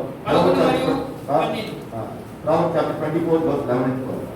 చావుపై పట్టబడిన వారిని నీవు తప్పించుము, నాశనములకు కొరటకు జోగుచున్న వారిని నీవు రక్షింపవా. இப்போ ஒரு ஆடு எப்படி வெட்டப்படுறதுக்காக வந்து கசாப் கிடைக்கிறதோ, ఏ విధంగా ఒక గొర్రె చేసి నరకబడడానికి కసాయిగా అక్కడ ఎదురుగా ఉందో, அது போல வந்து சாத்தானோட சிறைக்குள்ள ஜனங்கள் இருக்காங்க. సాతాను ఒక చెరసాలలో ప్రజలు ఉన్నారు. அவங்க விடுவிக்கிறதுக்கு நீ முயற்சி பண்ணு தேவன் சொல்றார். వాళ్ళని విడిపించడానికి ప్రయాసపడు అని చెప్పంటున్నారు. அந்த சுவிசேஷத்தை சொல்லு. అంటే సువార్తను ప్రకటించు. உன் வாழ்க்கையில தேவன் செய்த காரியத்தை நீ சாட்சியா నీ சொல்லு. జీవితంలో దేవుడు చేసిన కార్యాలను సాక్షిగా తెలిచి, அடுத்த வருஷம் ఈ సంగతి మీకు మాకు తెలియదని இப்ப நீங்க சொல்றீங்க ஐயோ எனக்கு தெரியாது, உண்மை சொல்ல தெரியாது. అప్పుడు మీరు చెప్తున్నారు, అయ్యో నాకు ఏమీ తెలియదు, నాకు చెప్పండి, నాకు తెలియదు అంటున్నారు. மத்தோட பேசுறது பயமா இருக்கு, ఇతరులతో మాట్లాడడానికి భయంగా ఉంది, எனக்கு வெக்கமா இருக்கு, నాకు సిగ్గుగా ఉంది, நான் இப்படி நான் பேசுறேன் அப்படின்னு ఎలాగ నేను మాట్లాడగలను అనుకుంటే, உங்களை பார்த்து தேவன் சொல்றாரு. మిమ్మల్ని చూసి దేవుడు చెప్తున్నాడు, హృదయములను శోధించువాడు మీ మాటలు గ్రహించును కదా, మేము కనిపెట్టి వాడు దాన్ని ఎరుగును కదా, నరులకు వారి వారి పనులను బట్టి ఆయన ప్రతికారం చేయను కదా.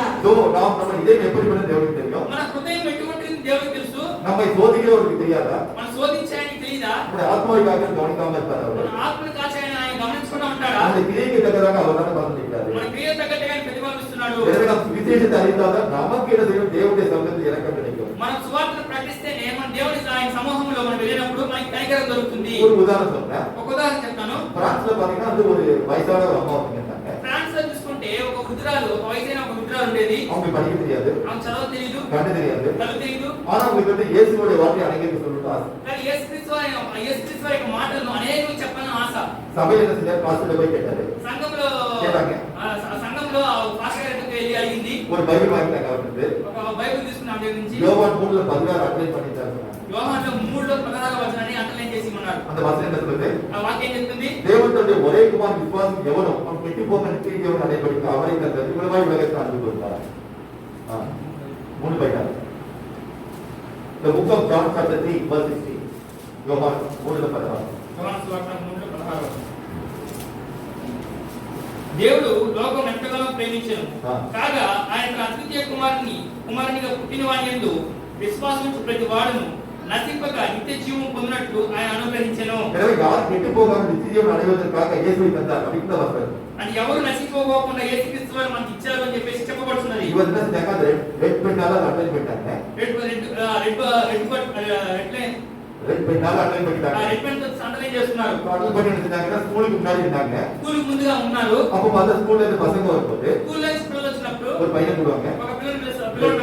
படி அப்படினா ఇది నువ్వు చదువు అంటారు. సో படிக்கும்போது 4 பேர் கூடுவாங்க. ఇలా చదువుతున్న 4 మంది పిలుస్తారు. உங்களுக்கு படிக்க தெரியாது. మీకు చదవ తెలియదు. உங்களுக்கு பார்த்த கண்ணு தெரியாது. మీకు కళ్ళు తెలియదు. இந்த பையன் மத்தவங்க சொல்லும்போது அத மத்த பசங்க கேட்பாங்க. ఇది ఈ పిల్లవాడు ఇతరులు చెప్పినప్పుడు ఇతర పిల్లలు అంటారు. இது மூலமா பார்த்த अनेक பிள்ளைகள் வந்து ரட்சிக்கப்பட்டாங்க. ఈ ప్రకారం అనేక పిల్లలు రక్షించబడ్డారు. பார்க்க ஒரு கண்ணு தெரியாத ஒரு அம்மா அவங்களால முடியுமா? కళ్ళు కనిపించని ఒక తల్లి మూలంగా జరుగుతుందంటే இது உண்மையான பதில் சொல்றேன். ఇది నిజమైన సంఘటన, నిజంగా జరిగిన సంఘటన మీకు చెప్తున్నాను. அது மாதிரி ஒரு பைபிள் கிளாஸ் நடந்தது. பைபிள்ல வந்து அதாவது பைபிள் காலேஜ்ல ஒரு கிளாஸ் நடந்தது. బైబిల్ కళాశాలలో ఒక క్లాస్ జరుగుతూ ఉంది.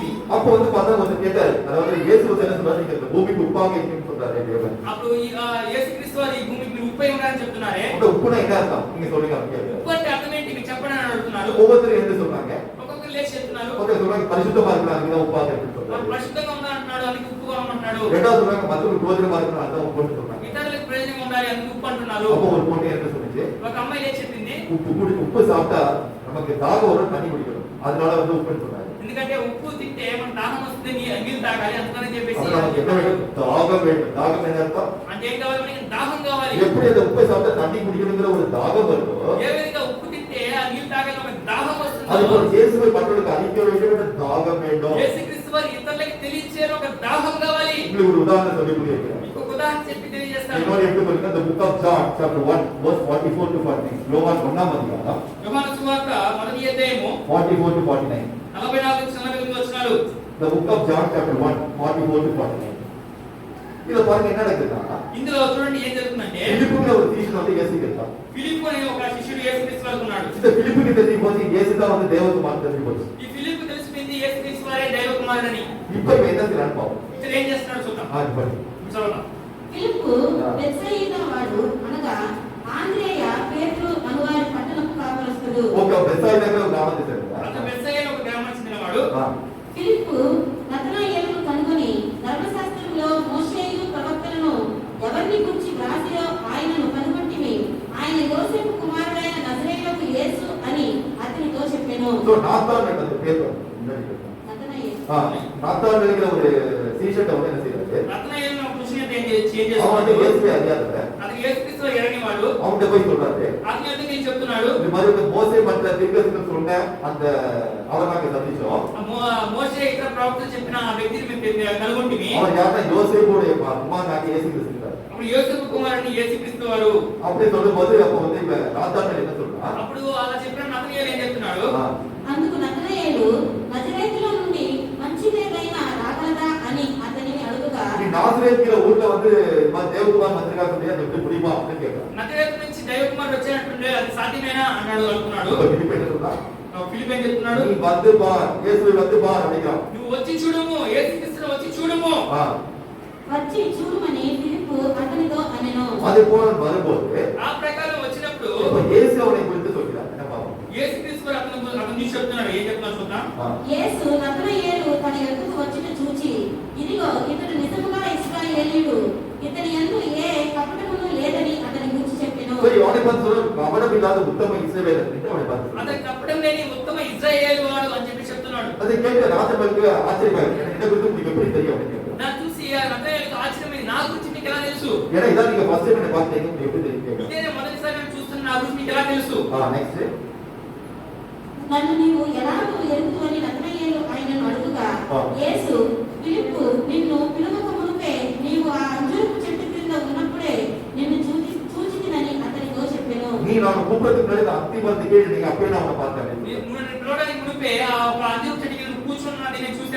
அதான் இயேசுவோட பார்க்கல, కానీ இயேசுவோட பார்க்கல, యేసుని చూడలేదు, அவனை கண்ணால பார்க்கல அவன். అది కన్నులతో చూడలేదు. ஆனா அவன் நின்னது இயேசுக்கு தெரியும். ఆయన నిలిచింది యేసుక్రీస్తు వారికి ஏன்னா తెలుసు. தேவகுமாரனுக்கு இருந்தாலும் அவருக்கு எல்லாமே தெரியும் அவருக்கு. దైవ కుమారుడు కాబట్టి ఆయన సమస్తమై తెలుసు. இப்போது அது உணர்ந்தோட அவனுக்கு ஆச்சரியமாயிடுச்சு. ఇప్పుడు అతను తెలుసుకుంటే ఆశ్చర్యమైంది. இப்ப நாசர் தெரியுமா? నతనయేలు ఏం చెప్తున్నాడు?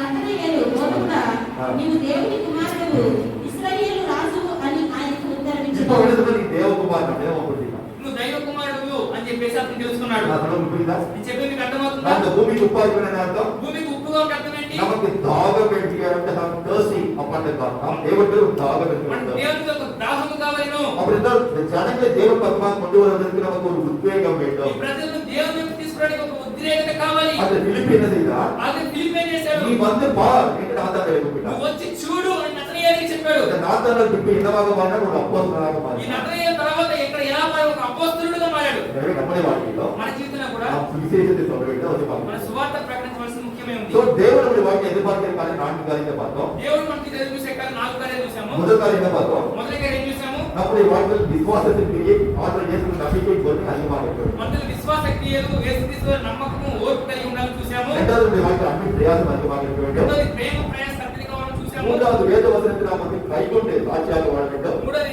పరిశుద్ధమైన వాక్యం గైకొని జీవించాలని చూసాము. நாலாவது இயேசுவுடைய சுவிசேஷத்தை மற்றவர்கள் அறிவிக்க வேண்டும். నాలుగోది యేసుక్రీస్తు వారి యొక్క సువార్తను ఇతరులకు ప్రకటించాలి. இப்போ நாம் அப்படி வாழும்போது ఆ ప్రకారం మనం ఇప్పుడు మనం జీవిస్తున్నప్పుడు நம்மை பார்த்து தேவன் சொல்கிறார், మన నుంచి దేవుడు చెప్తున్నాడు, என்னோட எடுத்துக்கொள்ளுங்கள். నాతో పాటు తీసుకురండి. இந்த தேவன் நம்ம தீர்க்கமாக பேசின வார்த்தை மீண்டும் பார்க்க போகிறோம். దేవుడు ఈరోజు ఒక ప్రవచనంగా మాట్లాడిన మాట మరలా The చూడబోతున్నాము. book of Revelation chapter 3 verse 10 and 11.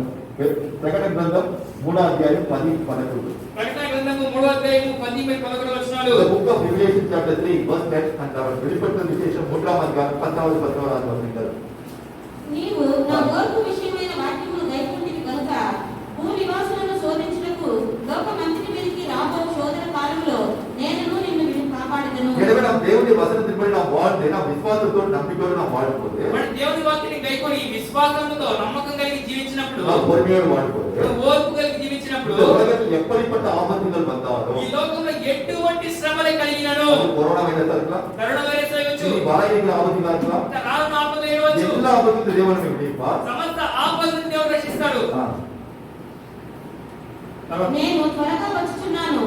ఎవరునూ నీ కిరీటము నక్కువరించుకుంటున్నట్లు నీకు కలిగిన దానిని గట్టిగా పట్టుకొనుము. ஓகே, எனவே நமக்காக தேவன் வைத்துள்ள அந்த கிரீடத்தை பெற்றுக்கொள்வதற்கு நாம் ஜாக்கிரதையாக இருக்க మన வேண்டும். కొరకు ఉంచబడిన కిరీటాన్ని మనము పొందుకోవడానికి మనం జాగ్రత్త కలిగి ఉండాలి. இதை படித்து நாம் முடிக்க போகிறோம். ఈ వాక్యం చదివి The ముగించబోతున్నాం. book of Matthew chapter 11 verse 12. மத்தேயு 11వ అధ్యాయం 8వ వచనం பார்ப்போம். మత్తయి సువార్త 11వ అధ్యాయం 12వ వచనం మనం చూడబోతున్నాం. 11వ అధ్యాయం 12వ వచనము. The book of Matthew chapter 11 verse 12. மத்தேயு 11వ అధ్యాయం 8వ వచనం. யோவான் ஸ்நானம் காலம் முதல் பரலோகராஜ்யம் பலவந்தம் செய்யப்படுகிறது. బాప్తిస్మం ఇచ్చి యోహాను దినము మొదలుకొని ఇప్పటి వరకు పరలోక రాజ్యము బలాత్కారముగా పట్టబడుచున్నది. బలాత్కారులు దానిని ఆక్రమించుకొనుచున్నారు. எனவே நாம் பலவந்தம் செய்யும்போது அந்த பரலோகராஜ்யத்தை விடுவித்துக்கொள்வோம். మనం బలాత్కారం చేసినప్పుడు ఆ పరలోక రాజ్యాన్ని పట్టుకుంటాము. பலவந்தம் செய்யறது அர்த்தம் బలవంతం చేయడం అర్థం ఏంటి? ஆண்டவரை ஒவ்வொரு நாளும் ப்ரே பண்ணி ஆண்டவரை எப்படியாவது சம்பந்தம் வரணும். అంటే మనం ప్రతిరోజు ప్రార్థన చేయాలి, ప్రభువా ఏ విధంగా సరే మేము ఆ పరలోక రాజ్యానికి రావాలి. என்னோட வாழ்க்கை உங்களுக்கு பிரியமா இருக்கணும். మా జీవితం మీకు ప్రియముగా ఉండాలి. என்னோட வாழ்க்கை நீ விரும்பின இந்த சுபாவம் வரதுக்கு போயிட்டாங்க. మా జీవితంలో మీరు ఇష్టపడే స్వభావాలు రావడానికి కృపణ దయచేయండి. என்னோட வாழ்க்கை விசுவாசத்துக்கு அன்பு பிரயாசம் பெருக்க போயிட்டாங்க. మా జీవితంలో విశ్వాసంలో ప్రేమలో ఇంకా అధికంగా పెరగడానికి కృపణ దయచేయండి. நாங்கள் உமக்காக அதிகமாக அன்பின் பிரயாசம் உங்களுடைய வாழ்க்கைக்கு போயிட்டாங்க. మీకు ఇంకా ప్రేమలో అత్యధికంగా ప్రేమలో ప్రయాసపడే కృపణ దయచేయండి. நாங்கள் உங்களுடைய வசனம் நடந்து நாங்கள் ஒரு சாட்சியான வாழ்க்கை வாழ்க்கை போயிட்டாங்க. ఈ వాక్యాన్ని మీరు గైకుంటూ ఒక సాక్షికరమైన జీవితం జీవించడానికి కృపణ దయచేయండి. மற்றவர்களுக்கு சுவிசேஷம் தெரிவிக்க போயிட்டாங்க. ఇతరుల సువార్త ప్రకటించిన కృపణ இப்ப దయచేయండి. நாங்கள் பொறுமையாக உங்களுடைய வசனத்தை நாங்கள் கிளாஸ் நடக்கும் போது ఇలా ఓపికగా మీ వాక్యాన్ని కాచుకుంటూ నడుచుకుంటున్నప్పుడు நீரே எல்லா ஆபத்தும் விடுவித்து మీరే సమస్త ఆపదల నుండి రక్షించి அந்த பரலோகராஜ்யத்தை சேர்க்கிறது எவ்வளவு? ఆ పరలోక రాజ్యానికి మీరు చేసిన దేవుడే ఉన్నారు. எங்களுடன் இறங்கி உங்களுடைய குமாரி வரைக்கும் நாங்கள் வருவதற்கு போயிட்டாங்க. ప్రభు మీ కుమారు రాకడ మేము వచ్చడానికి మా మీద దిగవలసిన కోరుచున్నాము. இப்ப ஒவ்வொரு நாளும் நாம் தேவனை நோக்கி நாம் அழுது பிரார்த்தனை செய்யும்போது ప్రతిరోజు మనం దేవుని వైపు చూసి ఏడ్చి ప్రార్థన చేస్తున్నప్పుడు தேவனுடைய பிரார்த்தனை என்ன வைத்துக் கொள்கிறார்? దేవుడు మీ ప్రార్థనని అంగీకరించి దేవుడు అంగీకరిస్తున్నాడు. அதுதான் பலவந்தம் என்று சொல்லப்படுகிறது. అదే బలాత్కారం చేయబడం அது అనేది. யாக்கோபு என்ன செய்தார்? అది యాకోబు ఏం చేశాడు? தேவனுடைய பாதத்தை பிடித்துக் கொண்டு என்ன செய்தார்? நீ என்னை ஆசீர்வதிக்காவிட்டால் உன்னை போக விடேன்னு சொன்னார். దేవుని పాదాలు పట్టుకుని ఏం చేశాడు? మీరు నన్ను ఆశీర్వదిస్తే కానీ మిమ్మల్ని విడిచిపెట్టను అన్నాడు. அப்படி కన్నీரோடு அவங்க ప్రార్థனை செய்தபோது కన్నీటితో ఆయన ప్రార్థన చేసినప్పుడు தேவன் அவனை ஆசீர்வதித்து இனிமேல் உன்னுடைய பெயர் யாக்கோபு அல்ல இஸ்ரவேல் என்று அவனை ஆசீர்வதித்தார். ఆయన ఏం చేశాడు? అతని ప్రార్థన అంగీకరించి ఇక నుంచి నువ్వు యాకోబు అని పిలువబడు, ఇశ్రాయేలు అని పిలువబడతావు అని ఆశీర్వదించాడు. இன்றைக்கு நாம் தேவனை நோக்கி ஆராதனை ఈ செய்வோம். రోజు కూడా మనం దేవుని గురించి ప్రార్థన చేస్తాము. அந்த சாலமோனுடைய ஆலயத்தில் உலாவி ఆదిలో సాలొమోను ఆ ఆలయంలో మందిరంలో మీరు సంచరించారు. நீர் எங்களுக்கு வாசமாயிருந்து మీరు నా మాలో నివాసం ఉండి எங்கள் மத்தியில் உலாவி మా మధ్యలో సంచరించి எங்கள் தேவனாய் இருந்து మీరు మా దేవుడే ఉండి எங்கள் கண்ணீரை துடைத்து சந்தோஷமாக சமாதானமாக வாழ வைத்தார். మా కన్నీరు తుడిచి మమ్మల్ని సంతోషంగా సమాధానంగా జీవించేందుకు కృపను దయచేయము. நீர் இந்த சபையை நோக்கி பேசுகிறாங்க. మీరు ఈ సంఘంలో మాట్లాడుగాక. குட்டைகள் குறை எல்லாத்தையும் வெளிப்பட்டு இப்படி பார்த்து நடத்துகிறாங்க. మా కొరతలు పాపం అతిక్రమణ యావత్తు మాకు తెలియజేసి మీ మార్గం నడిపించుగాక. குமாரி வருகைக்கு நாம் எப்போதும் போனோம் ஆயத்தப்பட்ட சபையாக இருக்கிறது. మీ కుమార్ రాకడికి ఎల్లప్పుడూ సిద్ధంగా సంఘంగా ఉండే కృపను దయచేయముగాక. இந்த வாழ்க்கையில் உபத்திரங்கள் கஷ்டங்கள் வரும்போது మా జీవిత శ్రమలు ఉపద్రవములు కలుగుచినప్పుడు ஒருபோதும் தோன்று போய்விடாதபடிக்கு ఎన్నడూ మీ సొమ్మసిల్లిపోకున్నట్లు விசுவாசத்தில் நாம் பூர்ணப்பட்டவர்களாக విశ్వాసంలో పరిపూర్ణంగా ఉన్నట్లు இயேசுவில் ஒரு நம்பிக்கையின் பொறுமை அதிகமாக பெருக வைத்தார். యేసు మీద ఓపిక నమ్మకం అత్యధికంగా పెరుగునట్లు కృపను దయచేయము. நாம் மற்றவர்கள் அன்பு அதிகமாக செலுத்த మీ வைத்தார். ఇతరుల మీద అత్యధిక ప్రేమ చూపించడం కృపను దయచేయము. உங்களுக்கு நாங்கள் அதிகமாக அன்போடு இருக்க வைத்தார். మీ మీద అత్యధిక ప్రేమ కలిగి జీవించడం కృపను దయచేయము. இந்த வசனத்தின்படி வாழ நாங்கள் ஒரு சாட்சியான வாழ்க்கை வாழ்க்கை ఈ கொடுத்தார். వాక్యాన్ని కైకొని ఒక సాక్షికరమైన జీవితం జీవించడం కృపను இந்த దయచేయము. நாமத்தை அநேகருக்கு அறிவிக்க கொடுத்தார். మీ నామం అనేకులకు మీరు ప్రకటించడం కృపను దయచేయము. இந்த குமாரி வரையில் எப்படியாக நாங்கள் சபையாக சபை வந்து మీ சேர்க்க కుమార్ రాకడలో ఏ విధంగా సరే మేము సంఘంగా మీరు వచ్చి చేరడం కృపను దయచేయము. இந்த உலகத்தில் வருகிற எல்லா ஆபத்துகளும் விலக்கி எங்களை காத்து ఈ లోకంలో వస్తున్న అపాయాలన్నిటి నుంచి తొలగించి మమ్మల్ని కాపాడండి. என்று நம்மையும் நம்முடைய சபையை நாம் அர்ப்பணித்து ஜெபிக்கும் போது ఆ ప్రకారము మనలను మన సంఘమును అప్పగించి ప్రార్థన చేసినప్పుడు இந்த சபை தேவன் தன்னுடைய கருத்தால் அந்த பரலோக ராஜ்யத்துக்கு அழைத்து செல்வார். దేవుడు ఆయన రాకడలో ఆయన ప్రభు రాకడలో పరలోక రాజ్యానికి సంఘాన్ని తీసుకువెళ్తాడు. ஆமென். ఆమేన్. எனவே நாம் தேவனை பார்த்து சொல்வோம், కాబట్టి మన దేవుని వైపు చూసి చెప్తాం, எங்களுக்கு அந்த கர்த்தாவே எங்களுக்கு அந்த మాకు కాదు ప్రభువా, మాకు కాదు, உமது கிருபை நிமித்தம் మీ కృప నిమిత్తము, உமது சத்திய మీ நிமித்தம் సత్యము నిమిత్తము, உமது நாமத்திற்கே மகிமை உண்டாக మీ செய்கிறார்கள். నామమునికే మహిమ కలుగును గాక. நாம் சங்கீத 115 1வது வசனத்தை படிப்போம். మనము కీర్తనలు 115 కీర్తన మొదటి వచనం இந்த చదువుదాం. சங்கீதக்காரர் என்ன சொல்கிறார்? ఇలా కీర్తనకారుడు ఏం చెప్తున్నాడు? இந்த ஊழியத்தினாக நம்முடைய வாழ்க்கையா இருக்கட்டும், ఈ యొక్క పరిచర్యలు ఏంటో అయినప్పటికీ మన జీవితం అయినప్పటికీ எல்லாமே போல் நடக்கிறது.